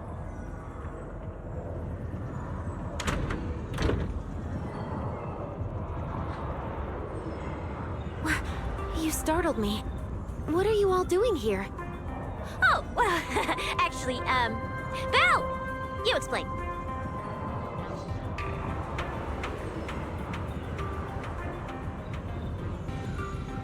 I see. A path formed by singularity leakages? I really hadn't considered that possibility before. If your speculation is correct, then Girtablullu is most likely hiding among the singularity leakages in Buastrum right now. And if that's the case, then it all makes sense. Huh? Lady Dracaene? Do you have any other clues? Well, you see, a few nights ago, a small singularity leakage appeared near my office. Considering that, together with your deductions, the target of both the culprit and Girtablullu is most likely... Belle, could I ask these two to step outside for a moment? After all, their identities... Huh? It's okay, Lady Dracaene. We're all friends here. There won't be any trouble. I understand, but this concerns Rose Califer's highest level secrets. The fewer people who know, the better. Especially considering who these two are. A new Eridu public security officer and, an unemployed freeloader. An unemployed freeloader is a little harsh, Lady Dracaene. Oh, I get it. It's the kind of top secret stuff where knowing too much means trouble, right? Maybe even getting silenced permanently? Yeah, more or less. It's a bit complicated, so Belle and I will need some time to talk. Cecilia and Billy, you can return to Amber Hall and rest. Once we're done, someone will escort Belle back to you. Right away! No problem, Lady Dracaene. Me and this robot vacuum will disappear right now. We already stopped listening.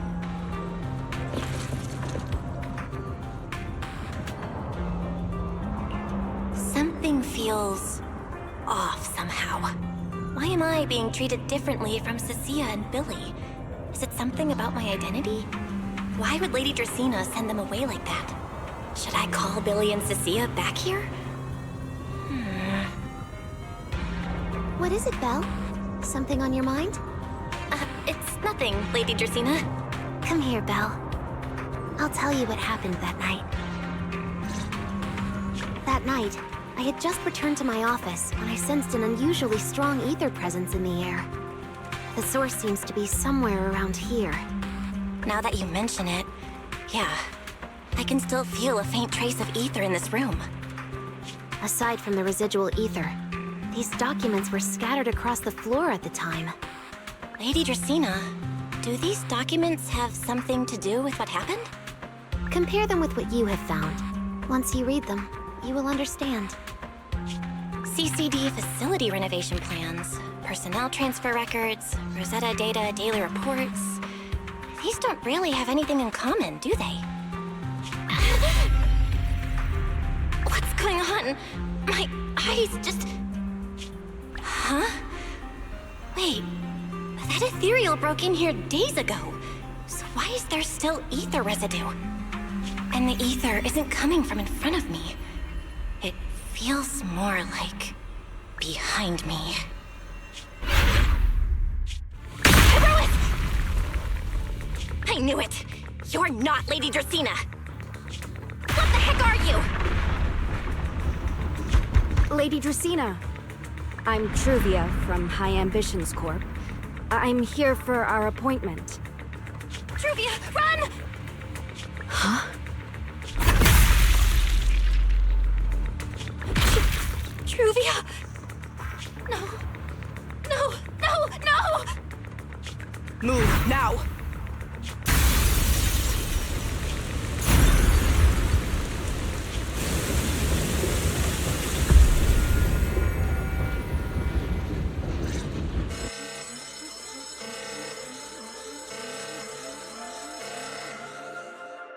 Lady Dracaene, are you unharmed? We received word that something inside the CCD... Is that... Miss Truvia? How did this... Sigrid? Oh, thank goodness, just in time. Hurry, help me stop the bleeding. Yes, Lady Dracaene. This is my fault. I shouldn't have left her here alone with Belle. Belle? Lady Dracaene, forgive my boldness, but do you mean... Miss Belle gravely wounded Miss Truvia? Yes, that's what happened. What I mean is, I never realized there was such a deep animosity between Belle and Truvia. But I believe Belle must have acted on impulse. She would never do this otherwise. In any case, our first priority is to find Belle and get to the bottom of this. She just fled. Lindvern isn't here, so can I count on you to handle this, Sigrid? Sigrid, is something troubling you? Ah, my apologies, Lady Dracaene. I will find Belle at once and bring her back to you. Good. I'll leave that to you, Sigrid. And about tonight? Keep it quiet for now. We don't want our guests who've just arrived to feel any unnecessary panic. Yes, Lady Dracaene.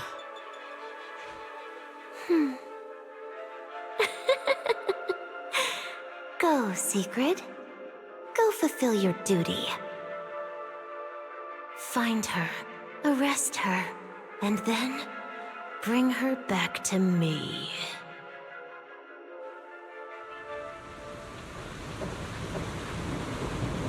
Pyrois!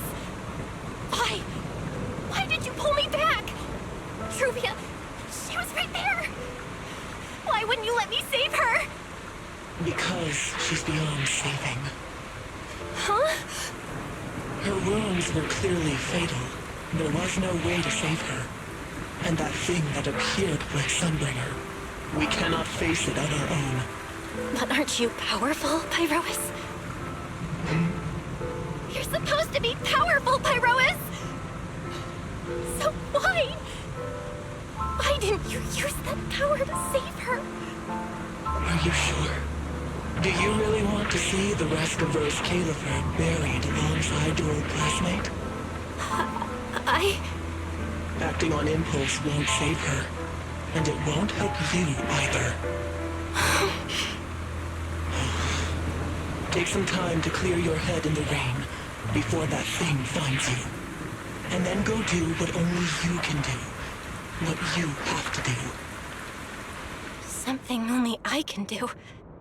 But right now, I can't do anything.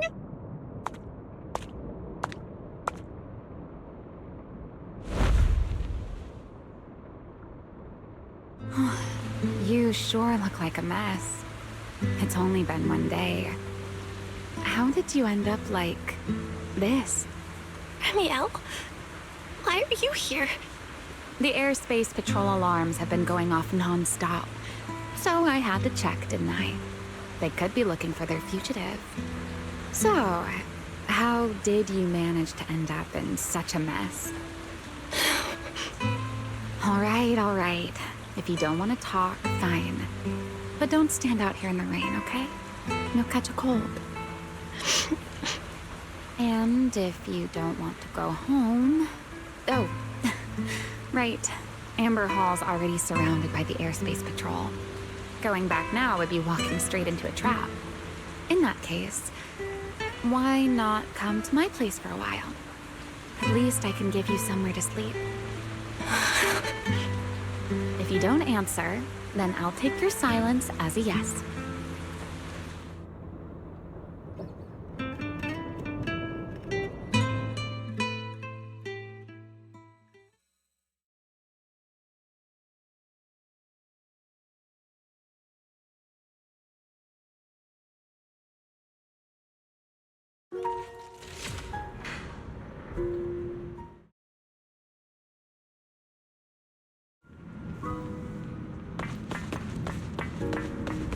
All right.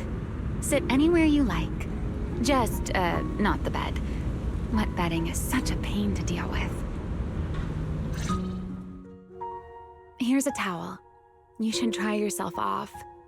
If you've got the strength, you can take a hot shower, too.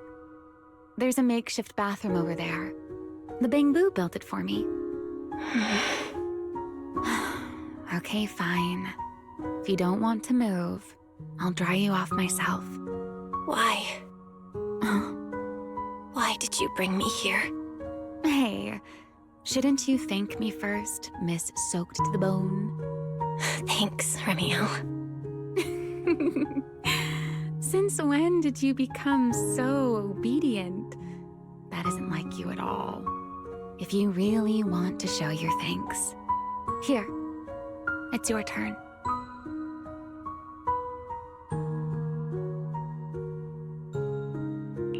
My turn? To do what? Your turn to dry my wings for me, of course. There are spots I can't reach on my own. Hey, what's with that look? I've already dried you off. Now it's your turn to return the favor.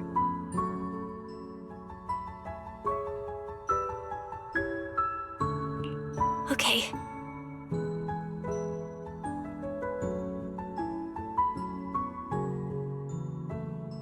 You know, Belle, I've never liked rainy days.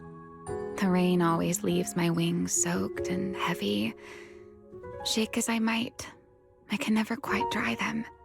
The same goes for taking a shower, though at least I can manage to keep my wings from getting too wet. Wet wings must feel really uncomfortable, right? Yes.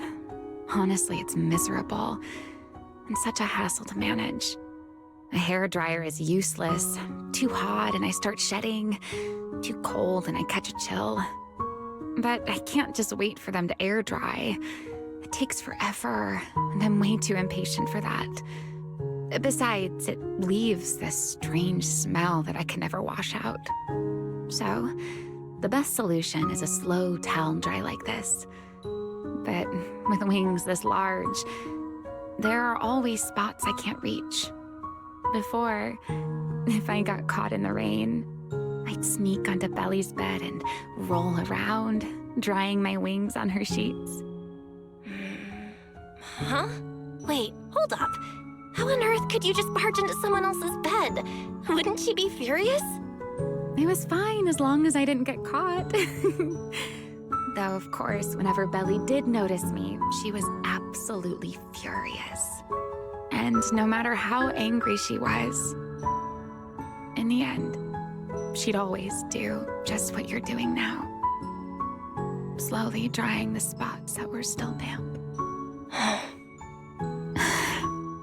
Belle, do you know what New Eridu's records say about what became of Belle and me? I remember something about an operation called the Day of Silence. You and Colonel Vike were involved in an accident, and then both died in the line of duty. Yes, died in the line of duty. Such a noble, dignified phrase. Though, in a sense, it isn't entirely wrong. After all, for us Void Hunters, our first and only duty was to suppress the Karma Core inside our weapons. The Karma Core? Inside the Void Hunter's weapons? That's right. Remember the Enchainer I mentioned before? What truly sets them apart from ordinary ethereals is a special core known as a Karma Core, found only within an Enchainer. According to RK, a Karma Core differs from an ordinary Ether Core. It doesn't form naturally. It is something made directly by the Creator. The Creator made the Karma Cores, a power capable of rewriting the laws within Hollows, and used them as the cores to create the Enchainers of the Great Hollows. That's the gist of it, at least. Back then, after a long and bitter struggle, we finally were able to bring down one of the Enchainers.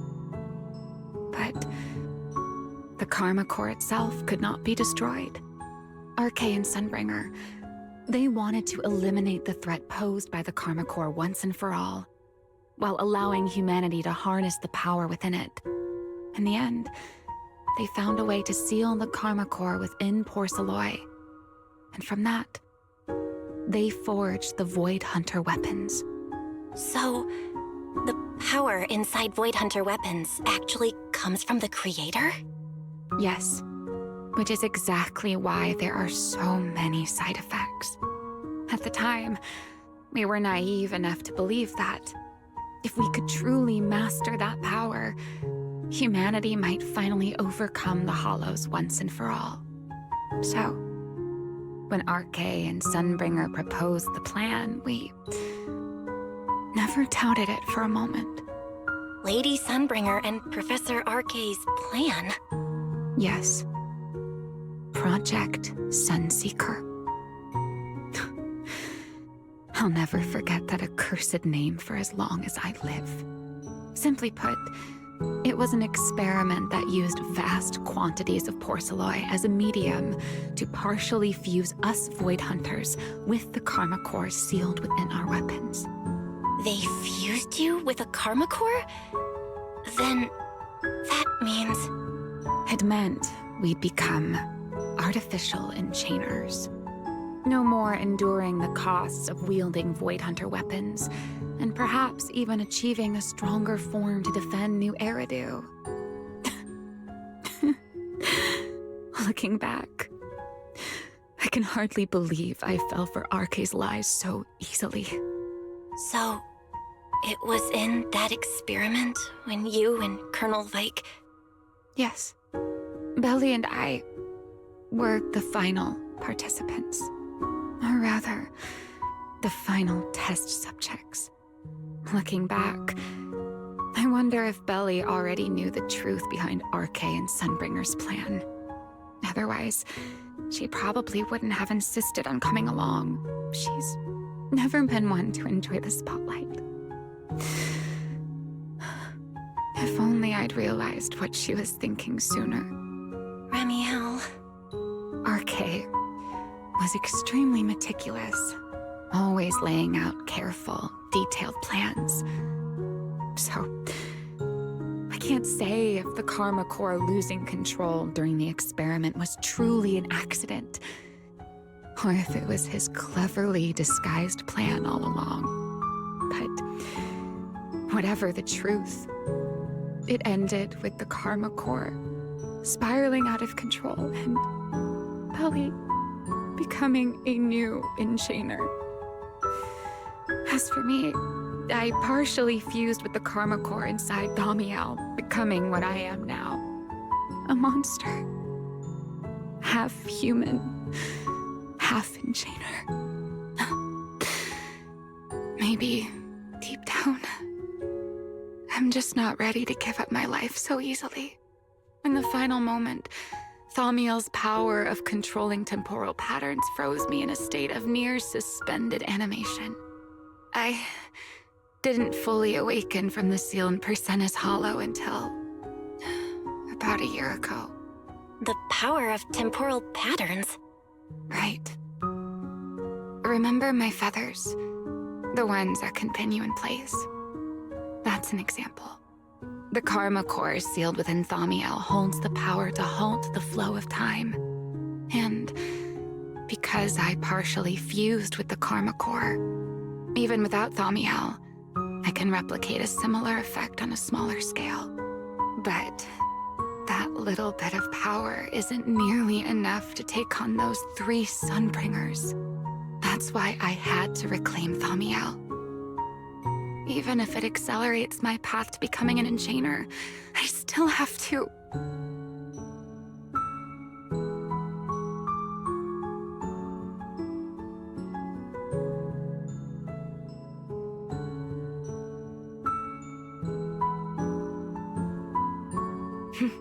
Never mind. Enough about me.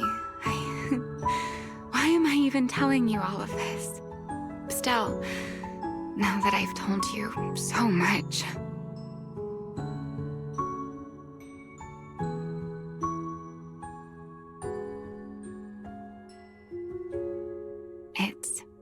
Your turn.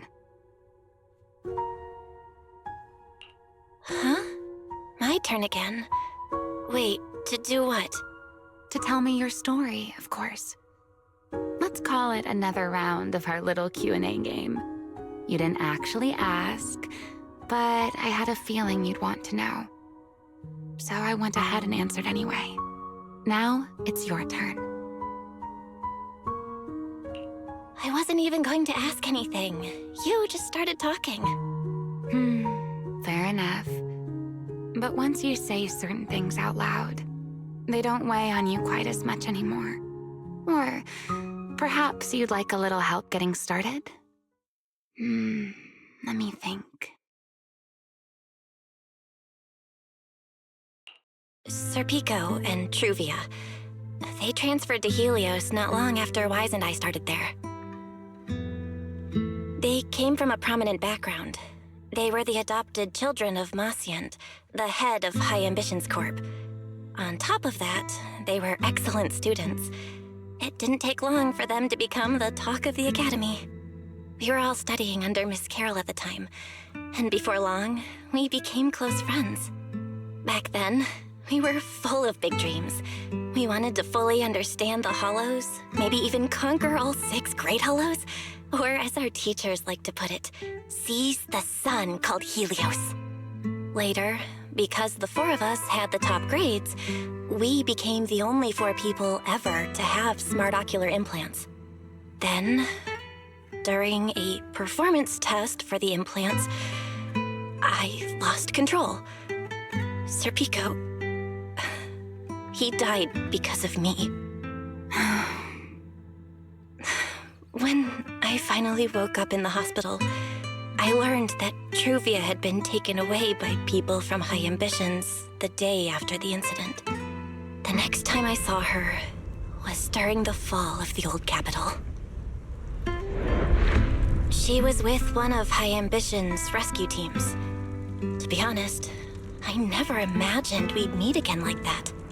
Wise and I were both badly injured at the time, but we still wanted to go back to the ruins of Helios, and save as many people as we could. We begged Truvia for High Ambitions' help.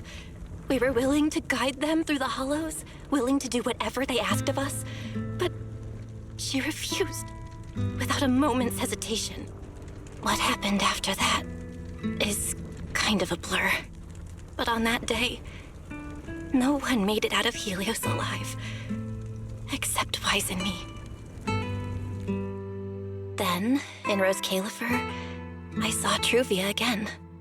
We talked about the past, but the way she spoke about it felt like she was talking about someone else's life. I don't know how to face her. And ever since then, no matter what I do, I can't shake the feeling that I'm being watched.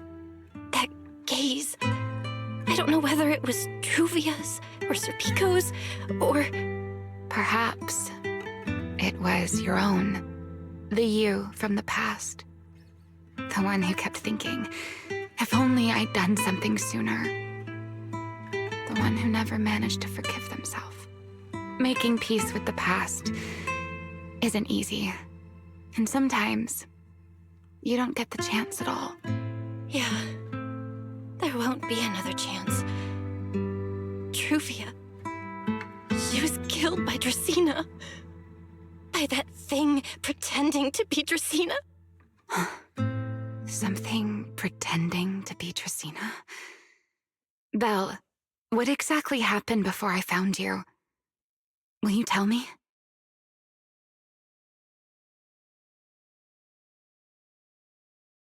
I see. So that means Dracaene, the youngest of the Sunbringers, had already... No. Judging from the timeline and the outcome, perhaps not yet.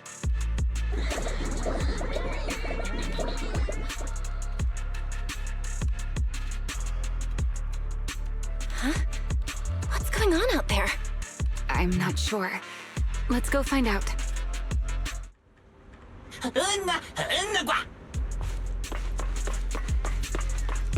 Forgive me, but I cannot obey.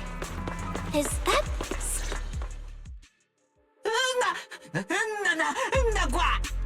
I am afraid I cannot comply. I know Miss Belle is here, and I have come to take her back. Please do not stand in the way of my duty. Sigrid. She won't be easy to fool. Belle, hide for now. I'll think of something. Belle? What are you doing? Sigrid, leave them out of this. I'm right here. Thank you for your understanding and cooperation, Miss Belle. But I'm sorry. I can't go back with you.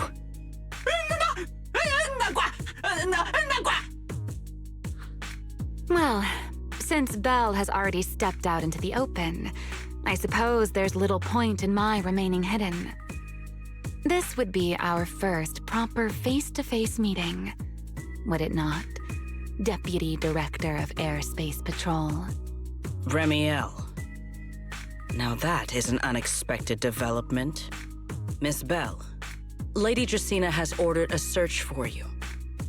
But our only aim is to uncover the truth of what happened inside the CCD. So please, come back with me. As for this fugitive wanted for the attempted assassination of Lady Eldrada... Just so we're clear, if you decide to make a move here, you'll be the only one who dies. How can you be so sure before you actually try? I don't mind getting my hands dirty. I am a fugitive after all. Hardly a saint to begin with. But are you really willing to die like this? As a puppet controlled by that monster without ever learning the truth? Then speak plainly. I have no patience for riddles. Very well. You really do take all the fun out of it, don't you? Then I'll tell you outright. The Sunbringer inside the CCD was Girtablullu in disguise. What did you say? Huh? I expected that reaction from Sigrid, but you too, Belle? I thought you'd figured it out already. How did you even come to that conclusion? I know it definitely wasn't Lady Dracaene, but Girtablullu? There's no way. That is quite a story you've come up with, Remielle. Oh? I was expecting something more along the lines of, "How dare you slander Lady Dracaene?" followed by you charging straight at me with your spear. I was quite prepared for that. Or could it be you've suspected all along that the Sunbringer at the CCD might not be the real one? What makes you so certain that it was Girtablullu? Intuition, perhaps? Of course, there was also my trust in Belle, and a little reasoning. According to Belle's account, they followed the trail of singularity leakage through the energy hub, yet somehow ended up in Dracaene's office. Then the false Dracaene showed up, sent Billy and Cecilia away, began mutating into an ethereal, and attempted to silence Belle for good. That's when Truvia arrived. She saw through the imposter's disguise too, and became her first target. After that, Sigrid, Dracaene ordered you to bring Belle back to the CCD and uncover the truth. Have I got that right? Yeah. Sigrid, I know it's hard to believe, but that's what I saw with my own eyes. I did receive orders from Lady Dracaene. But what does that prove? Let's put it this way, Sigrid. Before you arrived, based solely on Belle's description, I assumed Lady Dracaene's karma core had gone out of control and turned her into an enchainer. But from what we've seen before, if that were the case, there is no way she could have retained her human consciousness, much less continued issuing orders to you. With that possibility ruled out, and considering Belle's discovery of the singularity leakages, along with the recent appearance of multiple enchainer larvae, it is entirely possible that either Girtablullu or Bashmu entered the CCD through the singularity leakage and, through the karma core, became partially fused with Dracaene. How could that even be possible? It seems you have at least a basic understanding of enchainers and karma cores. Good. That saves me a fair bit of explanation. I can't say how Sunbringer managed it, but the most likely explanation is that she divided her karma core into 3 parts and entrusted them to the 3 ladies we see today. That would also explain why Girtablullu and Bashmu appeared at roughly the same time. Then again, there may be a 3rd enchainer larva out there that we simply haven't discovered yet. As for why I don't think it was Bashmu, well, that's the easy part. Bashmu is enormous. Had it appeared in Buastrum, it couldn't possibly have gone unnoticed. So, either it was Girtablullu or a 3rd enchainer larva we haven't discovered yet. It attacked Lady Dracaene, and it succeeded. Just not completely. Otherwise, there would have been no reason to keep impersonating her. If I had to compare it to something, it would be like, 2 people fighting over the same controller. Dracaene's consciousness and Girtablullu's consciousness coexist in the same body, competing for control of both the body and the karma core. Judging by the current situation, it seems Girtablullu has the upper hand. That is still nothing more than speculation.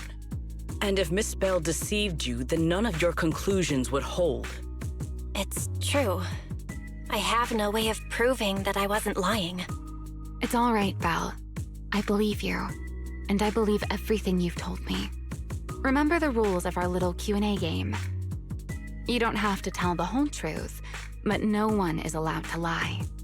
And besides, Sigrid, you've heard us out this much already. I'd say that means there's still room for us to talk. Wouldn't you agree? What is it you want to talk about? Why, how to get that poor little Sunbringer out of her current predicament, of course. So, interested? I never expected the Airspace Patrol surveillance network to have such a glaring blind spot. Would you call it that? Before all this, I wouldn't have believed anyone would willingly live in the sewers with a whole colony of Bangboo either. I was pretty shocked when I first got here, too. All right, let's save the small talk for later. Let's discuss how we're going to deal with Girtablullu. Or rather, what to do about Dracaene. First of all, the enemy has already taken control of the CCD. That effectively gives it access to Roswick's communications network as well. In other words, we can't communicate with anyone through electronic means right now. If we do, it'll notice us almost immediately. Lady Dracaene did give orders to keep a close watch on any unusual communication signals within the island. See? The enemy is already starting to show the cloven hoof.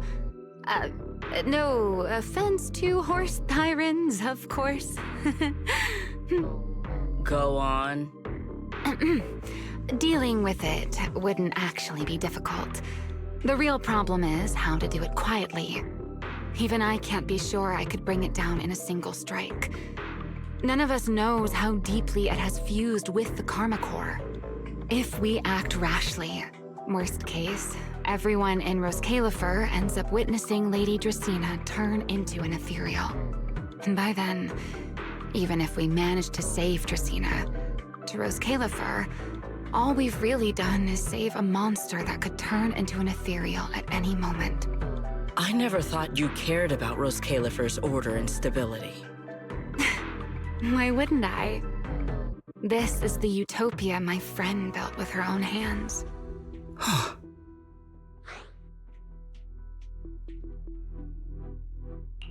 Remielle's right. We need a way to keep the imposter contained without drawing any attention. Sneaking back into the CCD again probably won't work.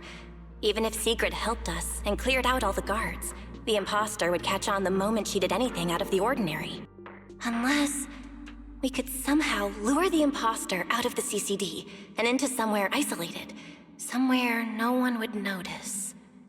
Wait. Remielle, Sigrid, I've got it! A way to deal with that imposter without anyone ever finding out. Oh? Please, go on.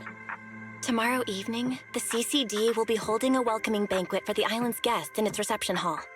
It's supposed to be hosted by Lady Dracaene herself, which means she's definitely going to be there.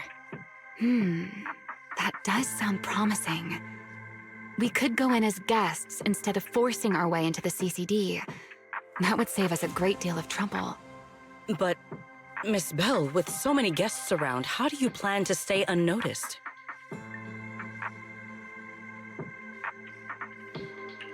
What if a singularity leakage appeared just as the imposter made its appearance? Or maybe a passage formed from multiple singularity leakages? If that's how it got into Buastrum, then we could use the same trick to send it back. And if there just happened to be no airspace patrol soldiers patrolling the Hollow at the time, then nobody would notice, right? I am starting to lose track of what you mean, Miss Belle. How are you going to make a singularity leakage appear in the CCD reception hall at that exact time? Yesterday, Remielle and I found the culprit's crime scene at the bottom of the retroflux zone. We also figured out how those singularity leakages are being created. I think I can make something similar. If we keep it under control, nobody at the banquet will be in any danger. Fighting fire with fire, are we? Yeah, as long as we have stable Hollow observation data to run the calculations.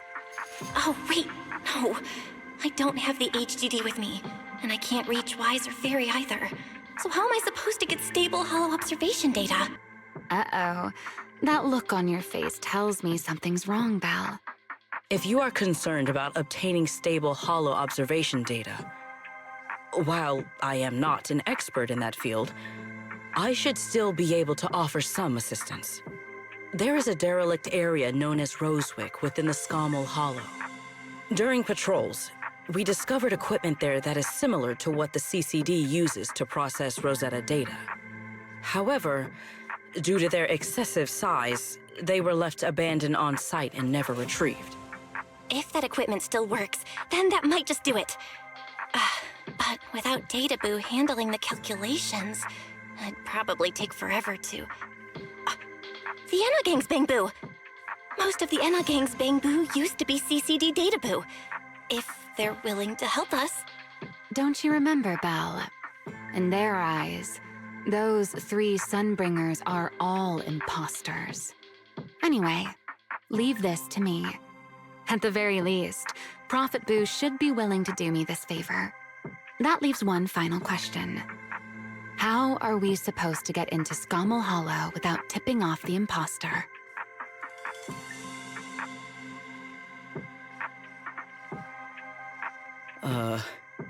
Why are you both suddenly looking at me like that? Oh, nothing. I simply thought a certain Airspace Patrol Deputy Director might be able to get us into Scommel Hollow. At first light tomorrow, I will return here and find a way to get you to Roswick. I can also pretend I never saw you tonight. That is all the assistance I can offer. And if I discover that everything you have told me is false, I will personally answer for tonight's decision, whatever the cost.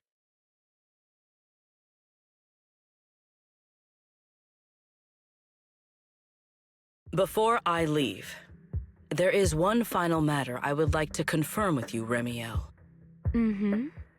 You once attempted to assassinate Lady Eldrada. Why, then, are you going to such lengths to save Lady Dracaene? Because none of them are the Sunbringer I'm looking for. To me, they're no different from this city in the sky. They're all gifts Sunbringer left behind for the world. I simply don't want to stand by and watch the things my friend cherished be destroyed by monsters from who knows where.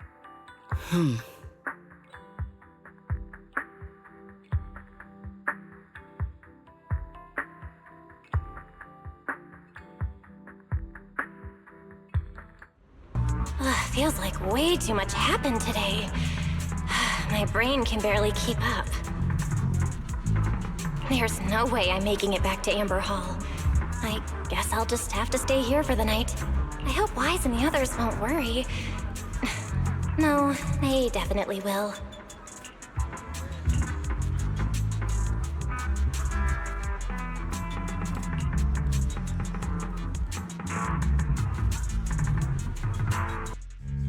Good morning.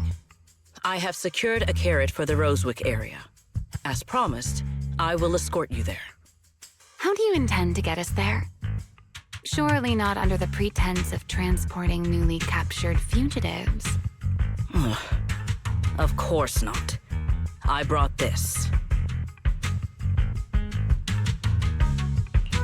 That pause was too suspicious. She must have actually considered taking us there as prisoners. So, what's inside? Costumes and props. They should allow you to accompany me openly into Scommel Hollow. I see. Airspace patrol uniforms. Not a bad idea. Right. If we're disguised as airspace patrol soldiers accompanying you in the Hollow, this could work. Thanks, Sigrid. Yes. That is the plan. In any case, please hurry and change. Time is short. We must depart as soon as possible. Hey, look! What's that? Wait a second. There are two Mr. Roars?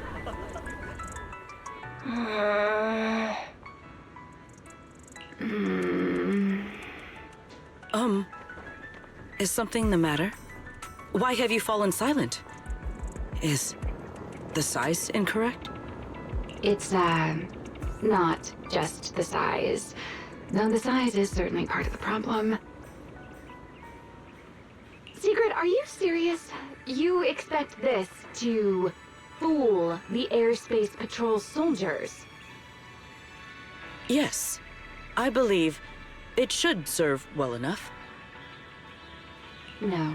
No, there's no serving here. The Deputy Director of the Airspace Patrol traveling with Mr. Roar. 2 Mr. Roars, no less. Is there anything in Roswick more suspicious than that?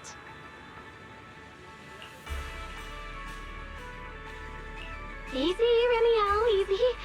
I'm sure Sigrid has her reasons for this.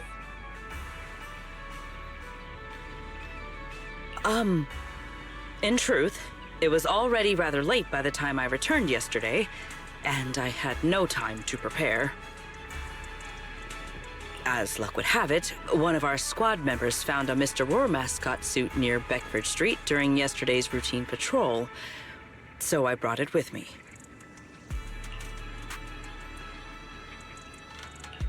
Beckford Street? Remielle, is this the one you left there the day before yesterday?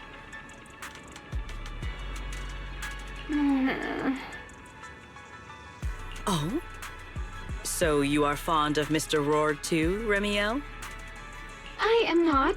How did you even arrive at that conclusion? Wait. There are 2 mascot suits here. Don't tell me. The other one is mine.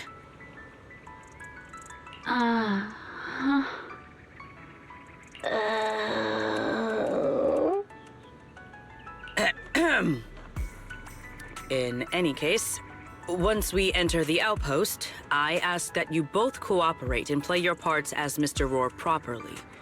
Do not do anything that would reveal your identities.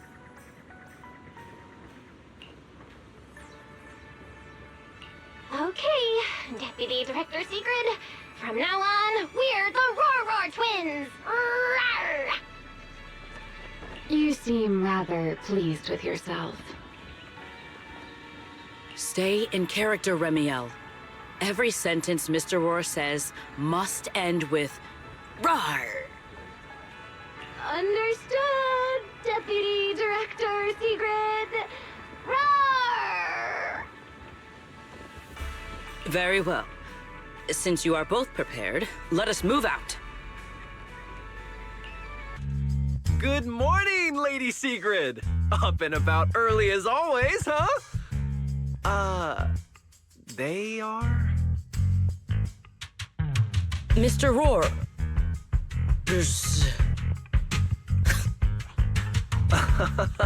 I know it's Mr. Roar, but, why plural? Obviously, Mr. Roar has a twin. Huh. Since when did that become part of his backstory? Never heard of that before. Did you really think Rose Califer's massive pancake demand could be handled by a single Mr. Roar? Mr. Roars, please tell my subordinate the truth.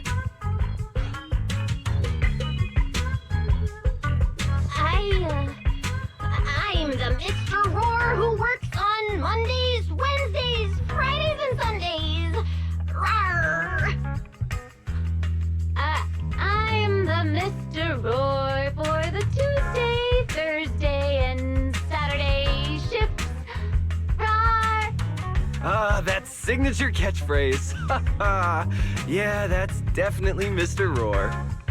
Wait, no, that's not the point here. Lady Sigrid, why have you brought Mr. Roars out here? For pancakes? Huh. Pancakes. Is that some kind of mission code name? Oh no, he's definitely suspicious. And why pancakes? Who would bring Mr. Roar into the Hollow just for pancakes? I can't believe I actually went along with this absurd disguise plan. I get it now, Lady Sigrid! Huh?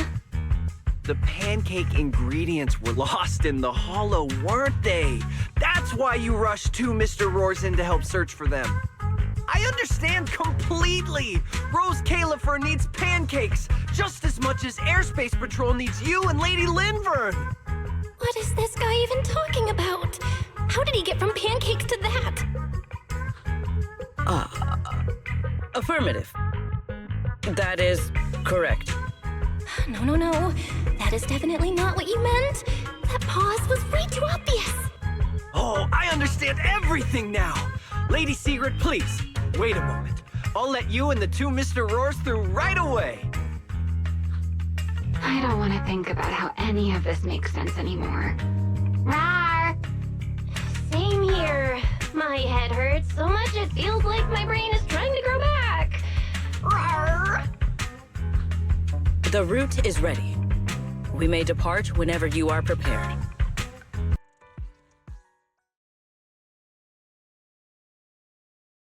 All right. From here on, there is no need to worry about being spotted by my subordinates. There are no scheduled patrols in Roswick today. What are you two doing?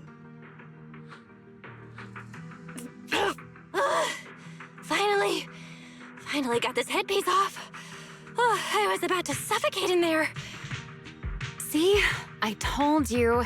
This costume is way too tight and stuffy. Getting stuck in it the other day was definitely not my fault. Oh. It's not very polite to stare, Miss Deputy Director. Or is there something on my face? No, nothing like that. I merely thought you seemed somewhat more lively than I had expected. You are quite different from the Remielle described in the records of the first-generation Void Hunters. Let me guess. In those records, we all come across as rather stern and proper, don't we? Well, I suppose that can't be helped. We were Void Hunters, after all. We had to look the part, especially the sort of Void Hunter people expected to see. The head of the Hoshimi family gets lost at the drop of a hat. Sunbringer is a bit socially awkward. And Joyous spends every other day nursing a hangover. You wouldn't expect any of that to make it into the official records, would you? Indeed. But that was who they really were. Nothing like the people described in those records. What about you, Remielle? What's the real you like? The real me? Isn't she standing right in front of you already? Knew it. I figured you'd say that. Oh my, then we really are in sync. But let's save the gossip for later, shall we? Don't forget why we came here. Yes. The central district of Roswick is just ahead. The device we are looking for should be there. Okay, let's keep moving. So this is Roswick. What a spectacle. Roswick. I never imagined this place would end up like this. Huh? You've been here before? Yes. Back when there was still only one Sunbringer, over 100 years ago. That enormous building in the distance is called Meridian Hall. It was once a research facility personally overseen by Sunbringer. And the main focus of that research was to work with Joyous and the others to verify whether the Rosetta Data computational model was viable. But as for how this place ended up in the Hollow, that I don't know. Of course, the Research Institute back then didn't look like this. At the very least, it wasn't so twisted.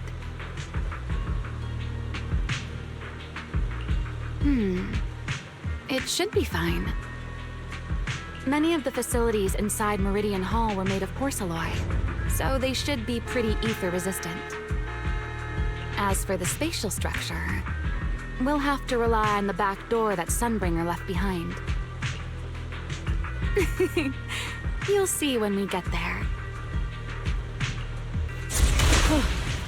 Miss Belle, did you ride along the tracks like this last time as well? Oh, this object bears a strong resemblance to certain devices within the CCD. Yes, both are Sunbringer's creations after all. I'm surprised this key hasn't been affected by the spatial distortions. It remains intact. Guess we're pretty lucky. It's the key to Meridian Hall, the back door that Sunbringer left. Aside from Meridian Hall, most of the buildings here were residences and other facilities prepared for the researchers who worked here. In other words, even if they were swallowed by the Hollow, it wouldn't matter. There was nothing important inside them to begin with. But Meridian Hall is different. The prototype used to verify Rosetta Data is stored inside.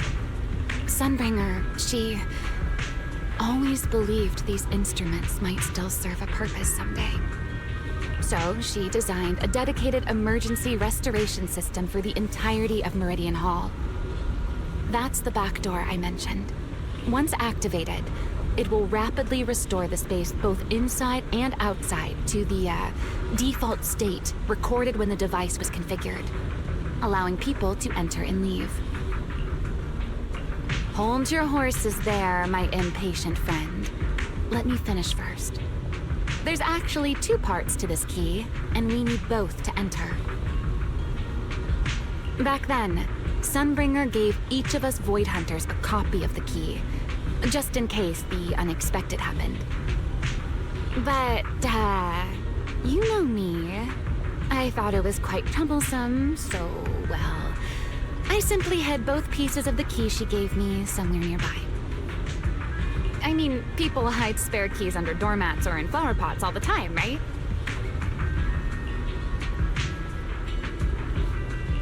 At least it worked out, right? If I had taken it with me back then, we'd be at a loss now. As for the other part of the key, if memory serves, I hid it somewhere rather high up, I think. It was over 100 years ago. Surely it's natural for me to have forgotten.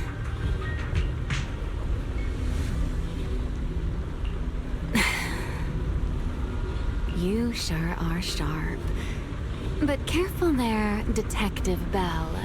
Or someone may just turn you into a static background asset with all RGB values set to 255. You two, let us cut the chatter. Since this part is still here, it stands to reason that the nearby spatial structure has not changed too drastically. Let us check the high ground nearby first. Perhaps we will find other clues. Okay, but before that, let's put this part of the key into the device.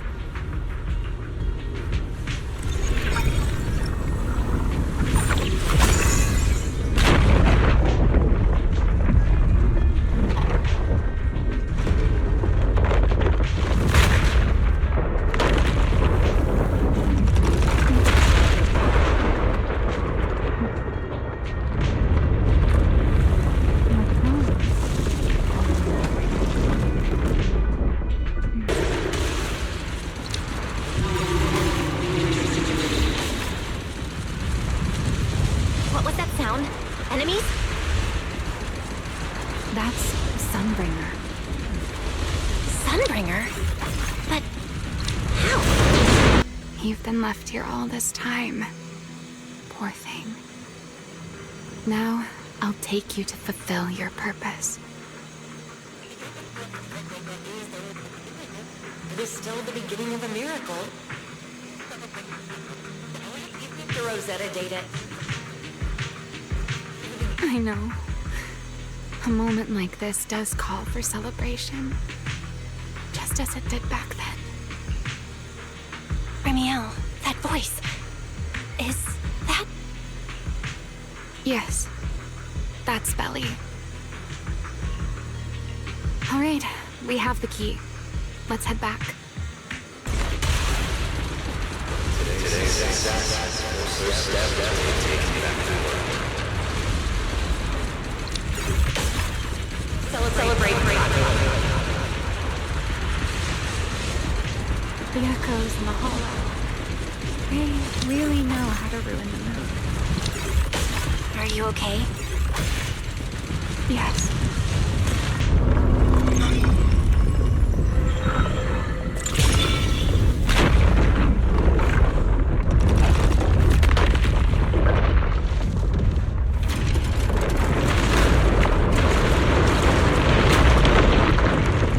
It worked. The Meridian Hall has been fully restored.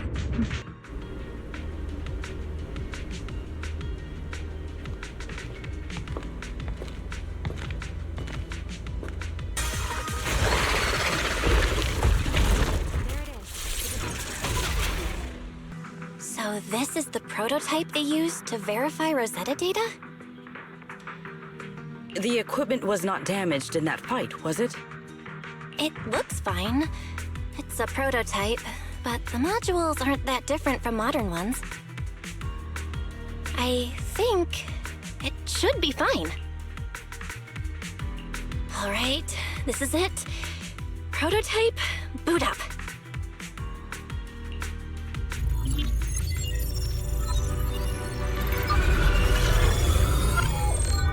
We did it! Seeing these screens light up again after all this time feels strange. Well, can you work with it?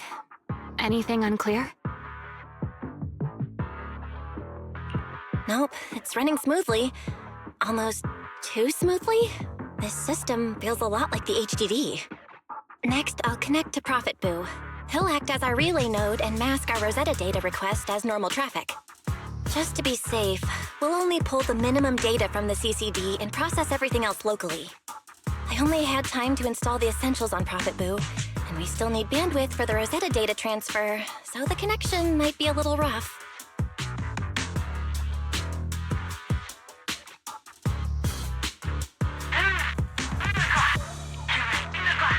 Oh, that's Griff.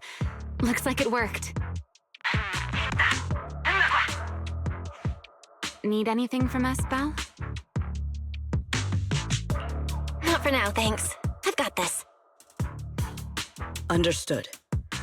We will keep watch for any ethereals and keep the area secure. Link bandwidth is stable. Traffic disguise is up. Target side response looks normal. Starting designated path prediction calculations. As expected of a holo specialist, the aura is completely different. Watching her, it truly occurred to me that Rosetta Data was born here. Yes, exactly. Link bandwidth stable. Verification unit synchronization complete. Professor, can you hear me? We can begin with data extraction. Everyone, I believe... I must now inform you of a major situation. What?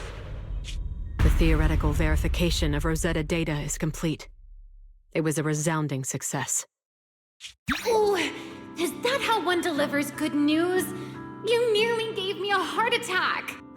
I believe this is due to Miss Sunbringer practicing the composure training I recommended. How many more people do you intend to torment with your family's strange tradition? So loud. That's quite the commotion. I take it the experiment was a success? Yes, very much so. It would have been even more successful if the core technology provider had simply stayed asleep. Even a little nap earns me that much grief.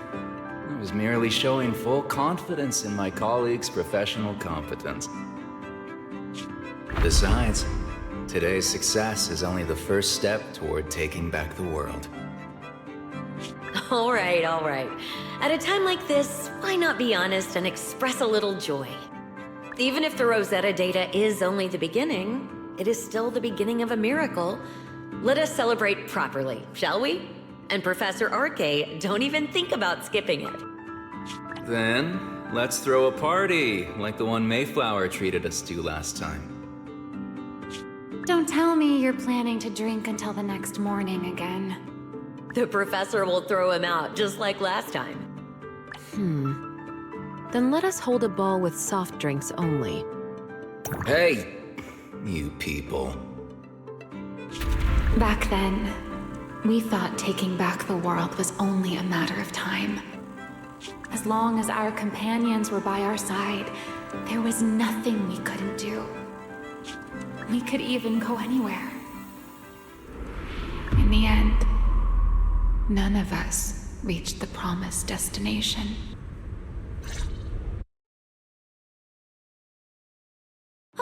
Finally, this should do the trick. Miss Belle, how did it go? It went perfectly. Now we just need to use this data to... Remielle? What's wrong? Are you okay? No, I'm all right. I simply, wanted a little more time to look around. This place brings back memories of some old friends.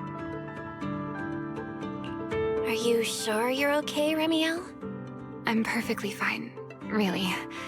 Now that the calculations are done, let's head back. If we stay much longer, we'll miss tonight's banquet.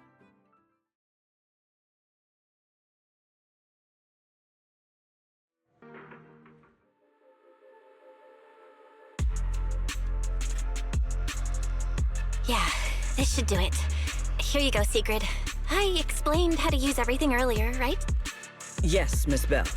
I simply need to place these devices at your designated locations, correct? Yeah. Once the imposter appears, I'll activate the devices and create a small singularity leakage at the venue. Meanwhile, I'll use Thaumiel's power to immobilize both it and everyone at the venue. Then, before it has time to react, I'll drag it through the leakage and into the hollow. Finally, we subdue it and rescue Dracaene. Very well. Understood. I will do everything in my power to help you enter the venue unnoticed. However, if the worst-case scenario occurs, if, in the end, our conclusions are proven wrong, and this was all fabricated by Miss Belle, then the banquet will become the place where you arrest both the fugitive who attempted to assassinate Aldrada and the fugitive who attempted to assassinate Dracaene. I imagine Belle would have no objections to that, would you? No, I promise. Then, may none of us betray the trust we have placed in each other. There is a balcony outside the banquet hall. The door to that balcony will be locked today, so you two can stay there until the banquet begins. When the music begins, that signals the start of the banquet. The guests will share the first dance. Once that happens, you can head directly above the hall and prepare to act. Got it.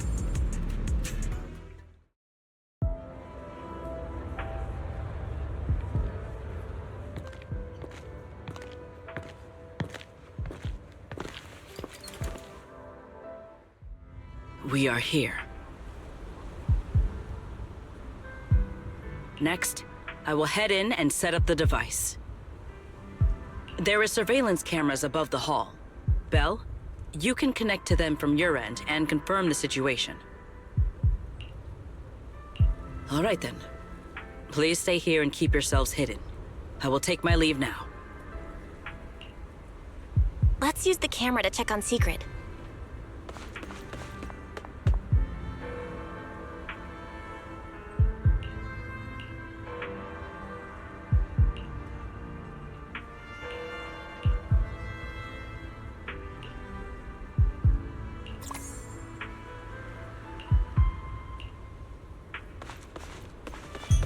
This is a pretty good...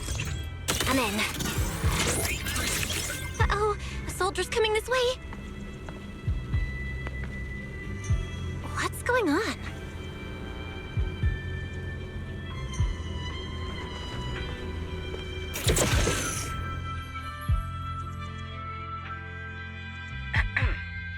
Can you two hear me fine?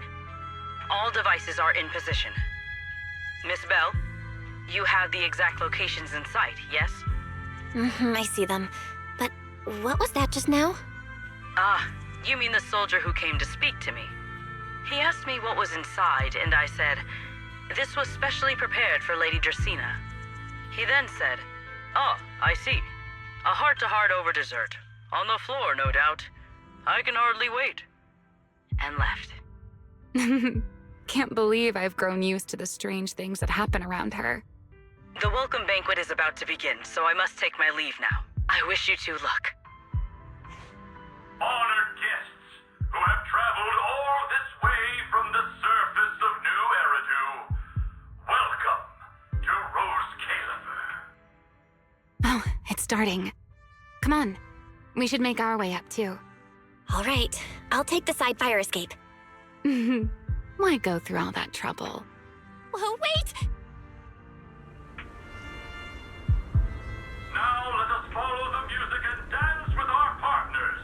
May we all have a wonderful evening. Everyone down there is dancing. Once the music ends, Girtablullu will show up. Okay, I'm ready. Hey, what's on your mind? Remielle, stay down. What if someone sees you from down there? Why would they? On such a beautiful night with lovely music, surely everyone's eyes are on their dance partner. And you? You were so calm a moment ago. Why so nervous now, Miss Honor Student?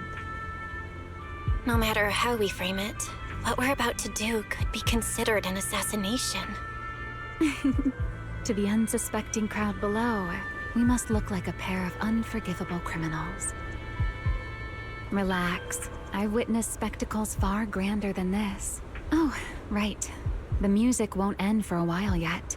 So, to settle those nerves, shall we share a dance of our own? Huh? Dancing? Right now? Right here? Isn't this kind of a bad time? You're already my partner in crime. It's a little late to worry about propriety. Just so we're clear, I've never really danced before. If I step on your foot, don't blame me.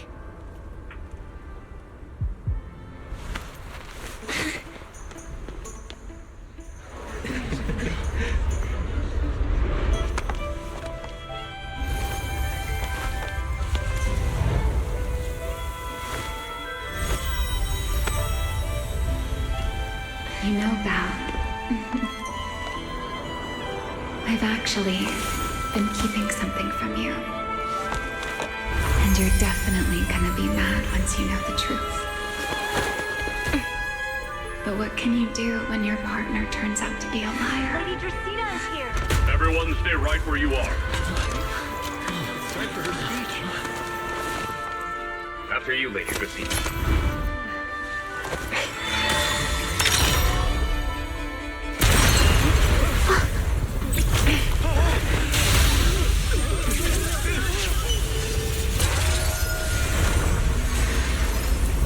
Remy? I'm sorry, Belle. As this dance draws to a close, it's time for us to say goodbye.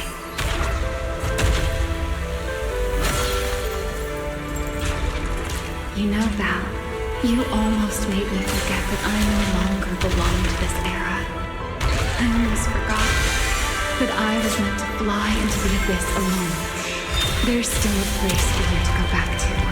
So from here on, let me handle this on my own. If you're that eager to die, then so be it! You're forcing the Enchainer transformation. Then bring it on. Remielle!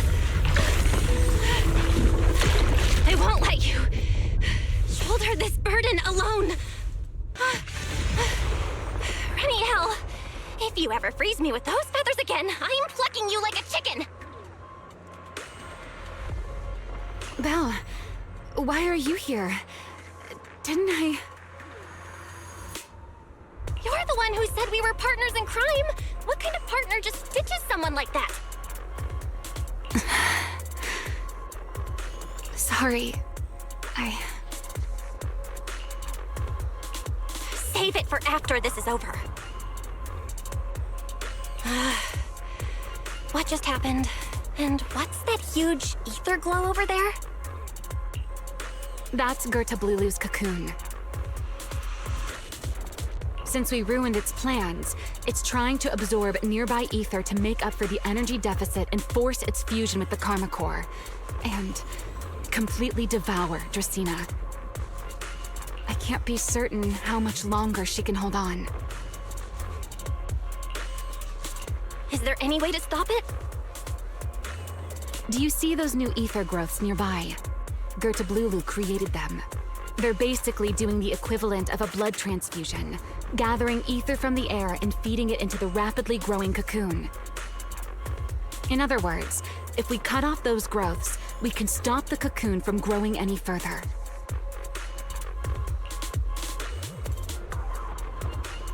Are there any main arteries among those blood vessels? Sharp as ever. Good. I found 2 in total. Sever them both, and the energy supply across this entire area will fail. Then we can destroy the cocoon. Now that player 2 has joined the game, let's get ready to clear the stage at double speed. The space here is unstable. Watch your step. I'll keep an eye on the tracks. Wait for me at the end.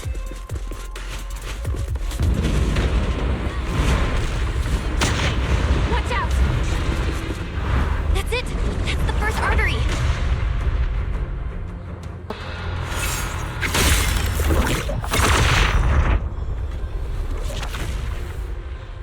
Belle, take the tracks to the next target.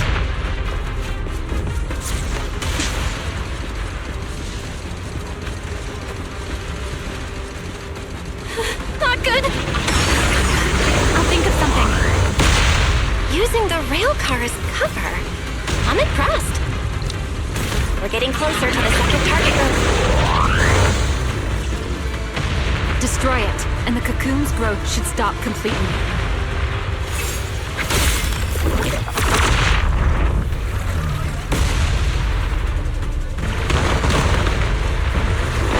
Move in during the gaps between explosions.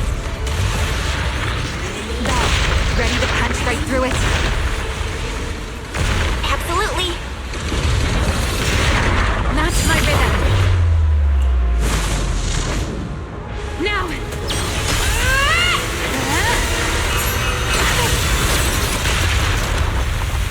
Don't let your guard down. It's not over.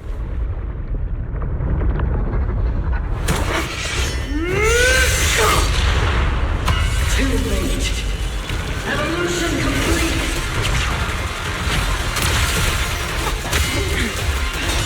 Together!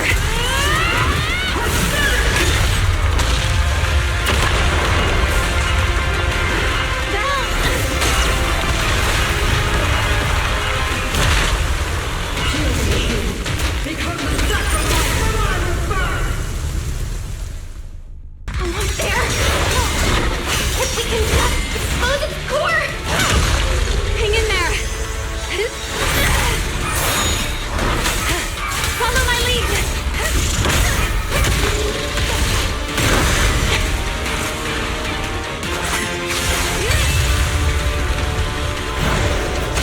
Getting away. We gotta catch it.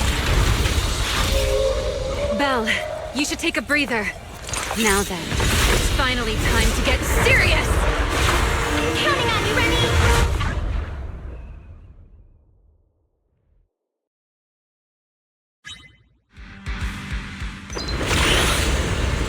Remy, capture it alive and save Dracaene from inside the core. It's been a long time since I fought in the skies, but this is my domain. Show me what else you have. Girtablullu! Looks like it's charging up. Watch out for ranged attacks. Oh? You wish to test your firepower against mine? Vanishing on me, are you? Hoping to catch me off guard?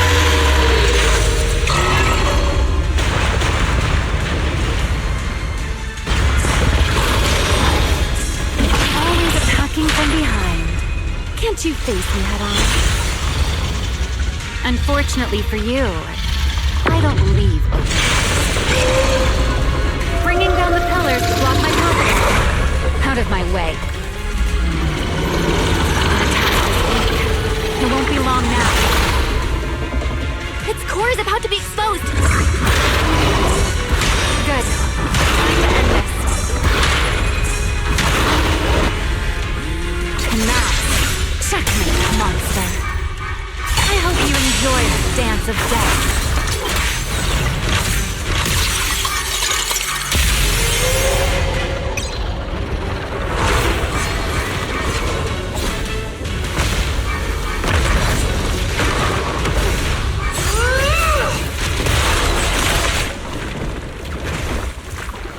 Dracaene is inside its core.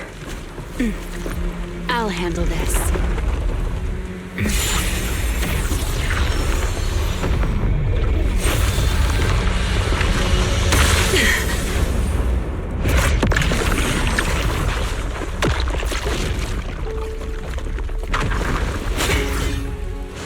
Still alive, but fading quickly.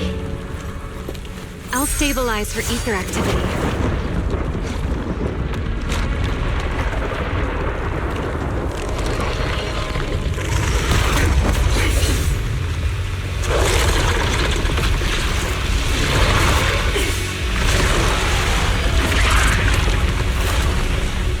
It just devoured Girtablullu and left.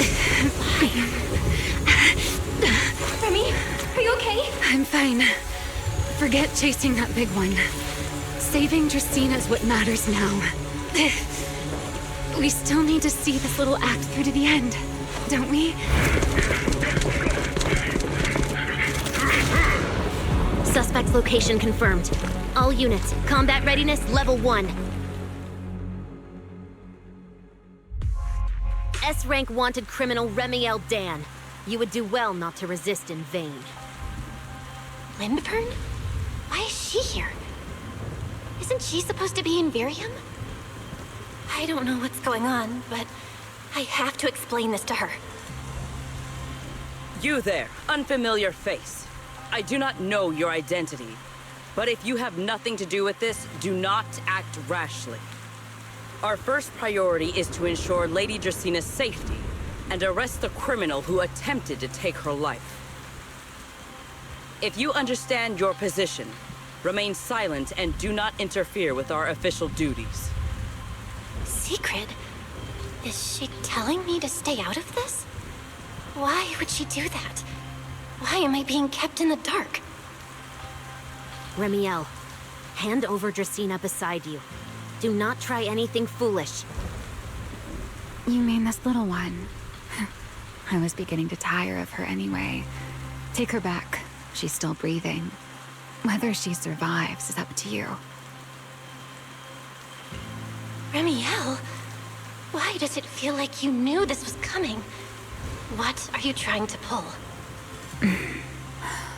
I thought this little one's disappearance would throw you all into chaos. I didn't expect you to catch up so quickly. How dull. Time to bring this game to a close. The former Void Hunter Remielle Dan. I never imagined a legendary figure like her could still be alive. But why? Why would she be the one to attempt to assassinate Lady Sunbringer? If Lady Linvern had not rushed back from Virium in time, who knows what would have... Lady Linvern went out of her way to bring us here, so that we might witness the legendary Void Hunter's arrest alongside the soldiers. Quite a sight. However, as a TOPS member, I am far more concerned with the truth behind another assault. Mr. Owen, I know what you mean, but I believe the answer lies with the very same person. Answer me, Remielle. Was it you who abducted Dracaene at the welcome banquet and left her gravely injured? Naturally. Were you also the one who infiltrated the computing center and attempted to murder Truvia, High Ambitions Corp's lead researcher? Yes, that was me. What? You... why? Huh? No, wait, that's not what happened. The one who hurt Truvia was... right. No one would believe Lady Dracaene was nearly devoured and assimilated by Girtablullu unless they saw it themselves. Remielle, don't tell me this was all for... I did not expect you to admit it so readily. You understand what your actions mean, do you not?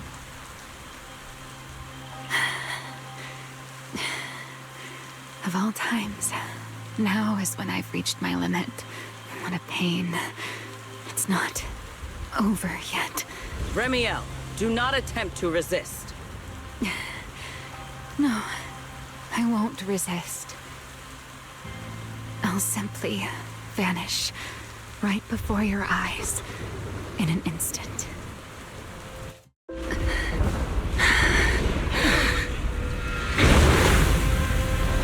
Sorry, but I'm done being a spectator.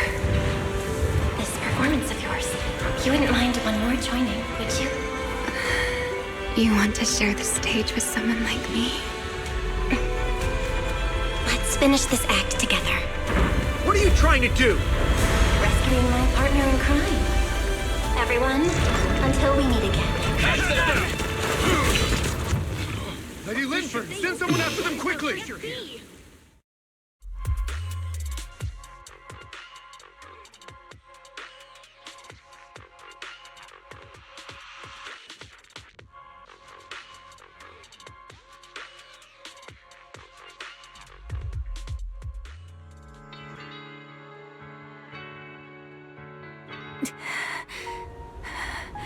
No, look away.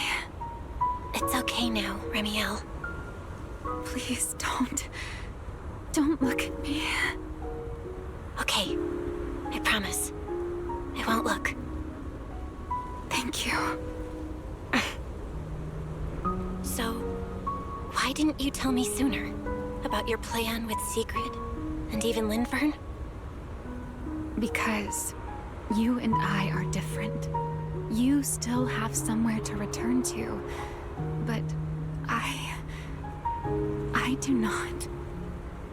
The era I knew, the people I loved, those memories, they're all long gone. So, I can't drag you into this. You really are impossibly headstrong, Remielle. You're the one who called me your partner in crime. You're the one who held me together on that rainy night. And now you're leaving me behind? Did you forget you're over 100 years old already? How long are you gonna keep acting like a cranky kid? I get it. Sometimes, someone's gotta step up and do the hard thing. What happened to Dracaene and to Truvia? Someone has to answer for all of it. But that doesn't mean you have to shoulder all of it alone. Didn't you call me your partner in crime? Then act like it. Doing bad things together, running away together, getting ourselves wanted together. That's what partners do. What kind of partner takes all the heat alone? What kind of friend does that?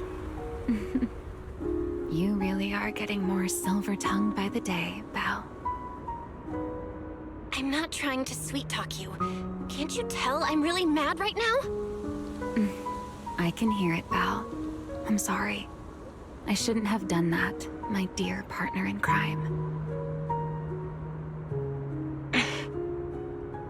So, what are you gonna do now? I think I'll return to my refuge and rest for a while. The signs of the Enchainer transformation seem stable for now. There shouldn't be any major issues.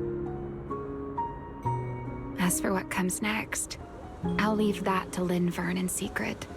I'm a little tired. And I'm going with you.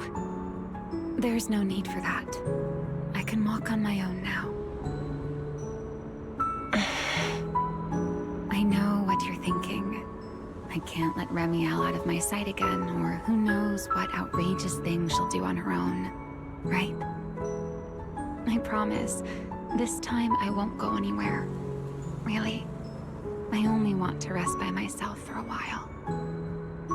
Once I've recovered a little more, I'll come see you again. I promise.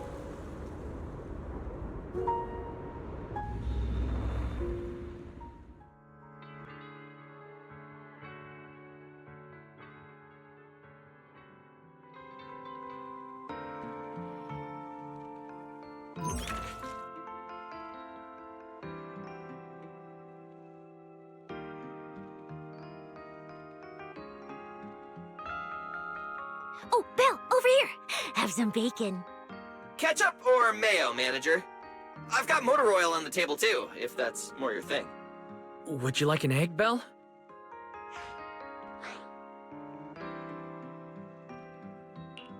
Is it just me? Or are you guys being overly friendly today? How can you say that? It's only been a day, and you're already skin and bones. Manager, breakfast is a sacred tradition at Amber Hall, and everyone's gotta have their fill. Besides, when Valina and Norma stopped by last night, they were just as... Seriously, that was way too close. I was so worried. Whew, thank goodness everything worked out. Yeah, thankfully. You're worried about Truvia, aren't you? I think she's still in intensive care. Come in! Please excuse the intrusion. Hey everyone, sorry for dropping by unannounced. Whoa, Lady Sunbringer! Oh please, Linvern is fine. I can never get used to being lady this and lady that. Do I really look that old? Whoa, now that's a breakfast spread I'll have to try myself sometime. But first, let's get down to business. Forgive the early visit, but we bring good news. Miss Truvia has been stabilized. She is still unconscious, but no longer in critical condition. Really? Thank goodness. I'm so glad to hear that. And allow me to formally thank you on behalf of Rose Califer. It's because of your efforts that we get to have peaceful mornings like this one. I can't take all the credit. I only did what I had to do. And I owe all of you, too. My bad for not thinking about what would happen after everything. Belle, I owe you an apology. Remielle and I kept our plan from you, but it was not because we doubted you. Rather... I know. You were just worried about me and didn't want anything bad to happen. But there's something I need to ask. Now that Remielle's cooperating with you, what's going to happen to her? Actually, we'll be taking her to Virium soon. Oh, relax. Not as a criminal, but as a friend who needs our protection. As for her ongoing enchainer transformation, we can treat it with porcelain. In return, she'll help us stabilize Dracaene's condition with her unique ability. How is Lady Dracaene doing now? Why does this all sound so serious? Her condition isn't great, but Flint Workshop is keeping things under control, for now. Oh, right. Remielle knew we were coming, so she asked me to pass along a message. She's already waiting for you at the usual spot. Really? Then I'll go see her right now. Hey Belle? Aren't you going to see Remielle? Why are you going upstairs? Cecilia, curiosity isn't always a virtue, you know. Rawr. Good morning. Rawr. There he is! Mr. Roar is Remielle. Wait, that won't work at all. How does the enormous Mr. Roar even disguise himself as me? Although, he might pass if we give him a pair of fake wings. Mr. Roar in your clothes? No, absolutely not. It's weird no matter how I imagine it. No? Well, I thought it might be cute. I'm really struggling to see the appeal. Anyway, you're here early. Did you come to say goodbye? I guess you can say so. Though it's only for the time being. Linvern and the others probably mentioned it already. I'll be recovering in Virium, and while I'm there, I'll help stabilize Dracaene's condition. Lady Dracaene, what exactly is happening to her? She will likely remain unconscious for a long while. After all, having a karma core taken from you is no trivial matter. I misjudged the situation. At the time, I thought the karma core was still inside her, so when Bashmu suddenly appeared, I paid it little mind. But the truth was, while we managed to rescue Dracaene, the karma core remained inside Girtablullu and was devoured by Bashmu. That's terrible. Does that mean Bashmu becomes the enchainer instead of Girtablullu? Yes, it seems far more intelligent than Girtablullu. But of course, the culprit behind all this may have planned it that way from the beginning. Clearly, Girtablullu couldn't have done it. So, who lured it to Buastrum with the singularity leakage? The real culprit is still hiding somewhere in Roswick. Correct. Though, I don't think we need to worry too much at the moment. Dracaene likely only possessed 1/3 of the karma core, which means the other 2 parts are still inside Eldrada and Linvern. Right. I wanted to ask.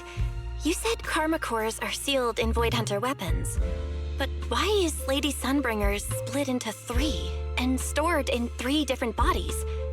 What's really going on with her? Yes, Void Hunter weapons.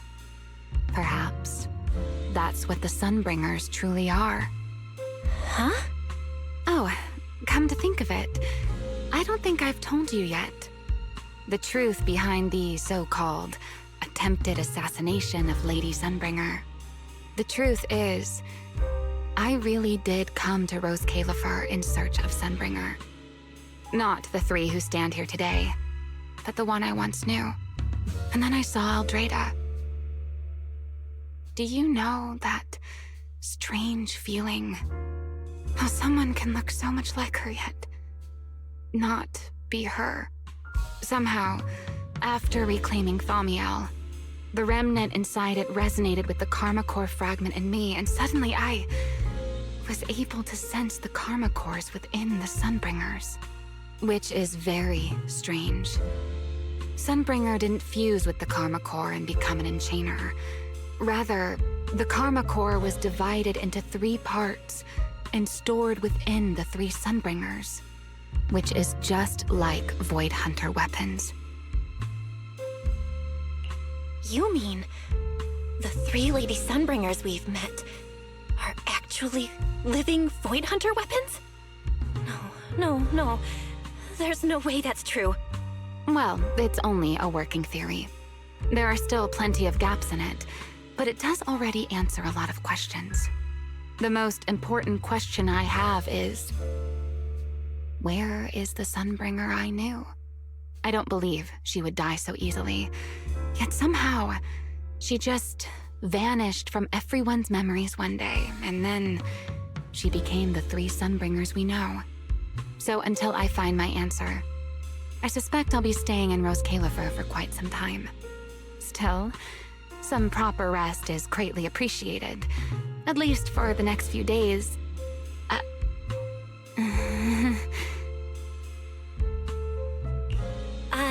There should still be some breakfast downstairs. Wait here, I'll go bring some up for you.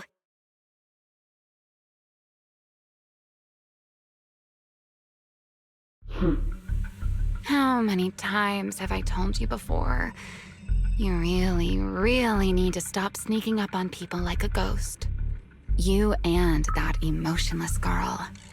Do you really have to show up every time someone's having a pleasant moment? I agreed to join this little covenant of yours, but I did not agree to being stalked all day and harassed whenever you feel like it. Remielle, do you truly believe the Sunbringers are Void Hunter weapons? Of course not. Then why tell her something you know isn't true? What's the matter?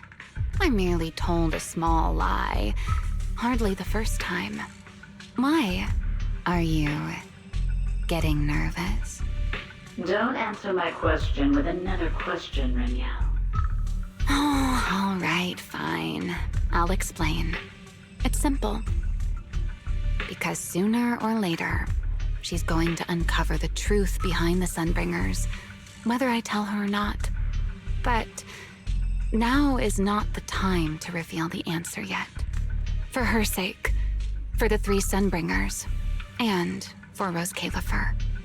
So you don't think the 3 of them know who they truly are, either? Perhaps. I can't say for certain myself. But you know the truth, and so do I. There's only ever been one question of real importance to us. The Sunbringer I once knew, and the Sunbringer you've been searching for. Where is she?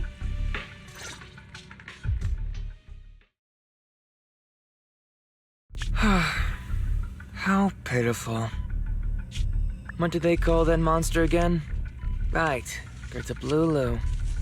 To think it wounded you this badly. Its will to survive is truly frightening. It also got a lot smarter ever since it made contact with the Karma Core. Came embarrassingly close to actually pulling it off. How impressive. But do not worry. Our old classmate still handled everything. Come to think of it, I always did enjoy doing the unexpected. But you are terrible at adapting on the fly. That is why you keep losing to them. Again and again and again. Why not? Simply admit that you are worthless.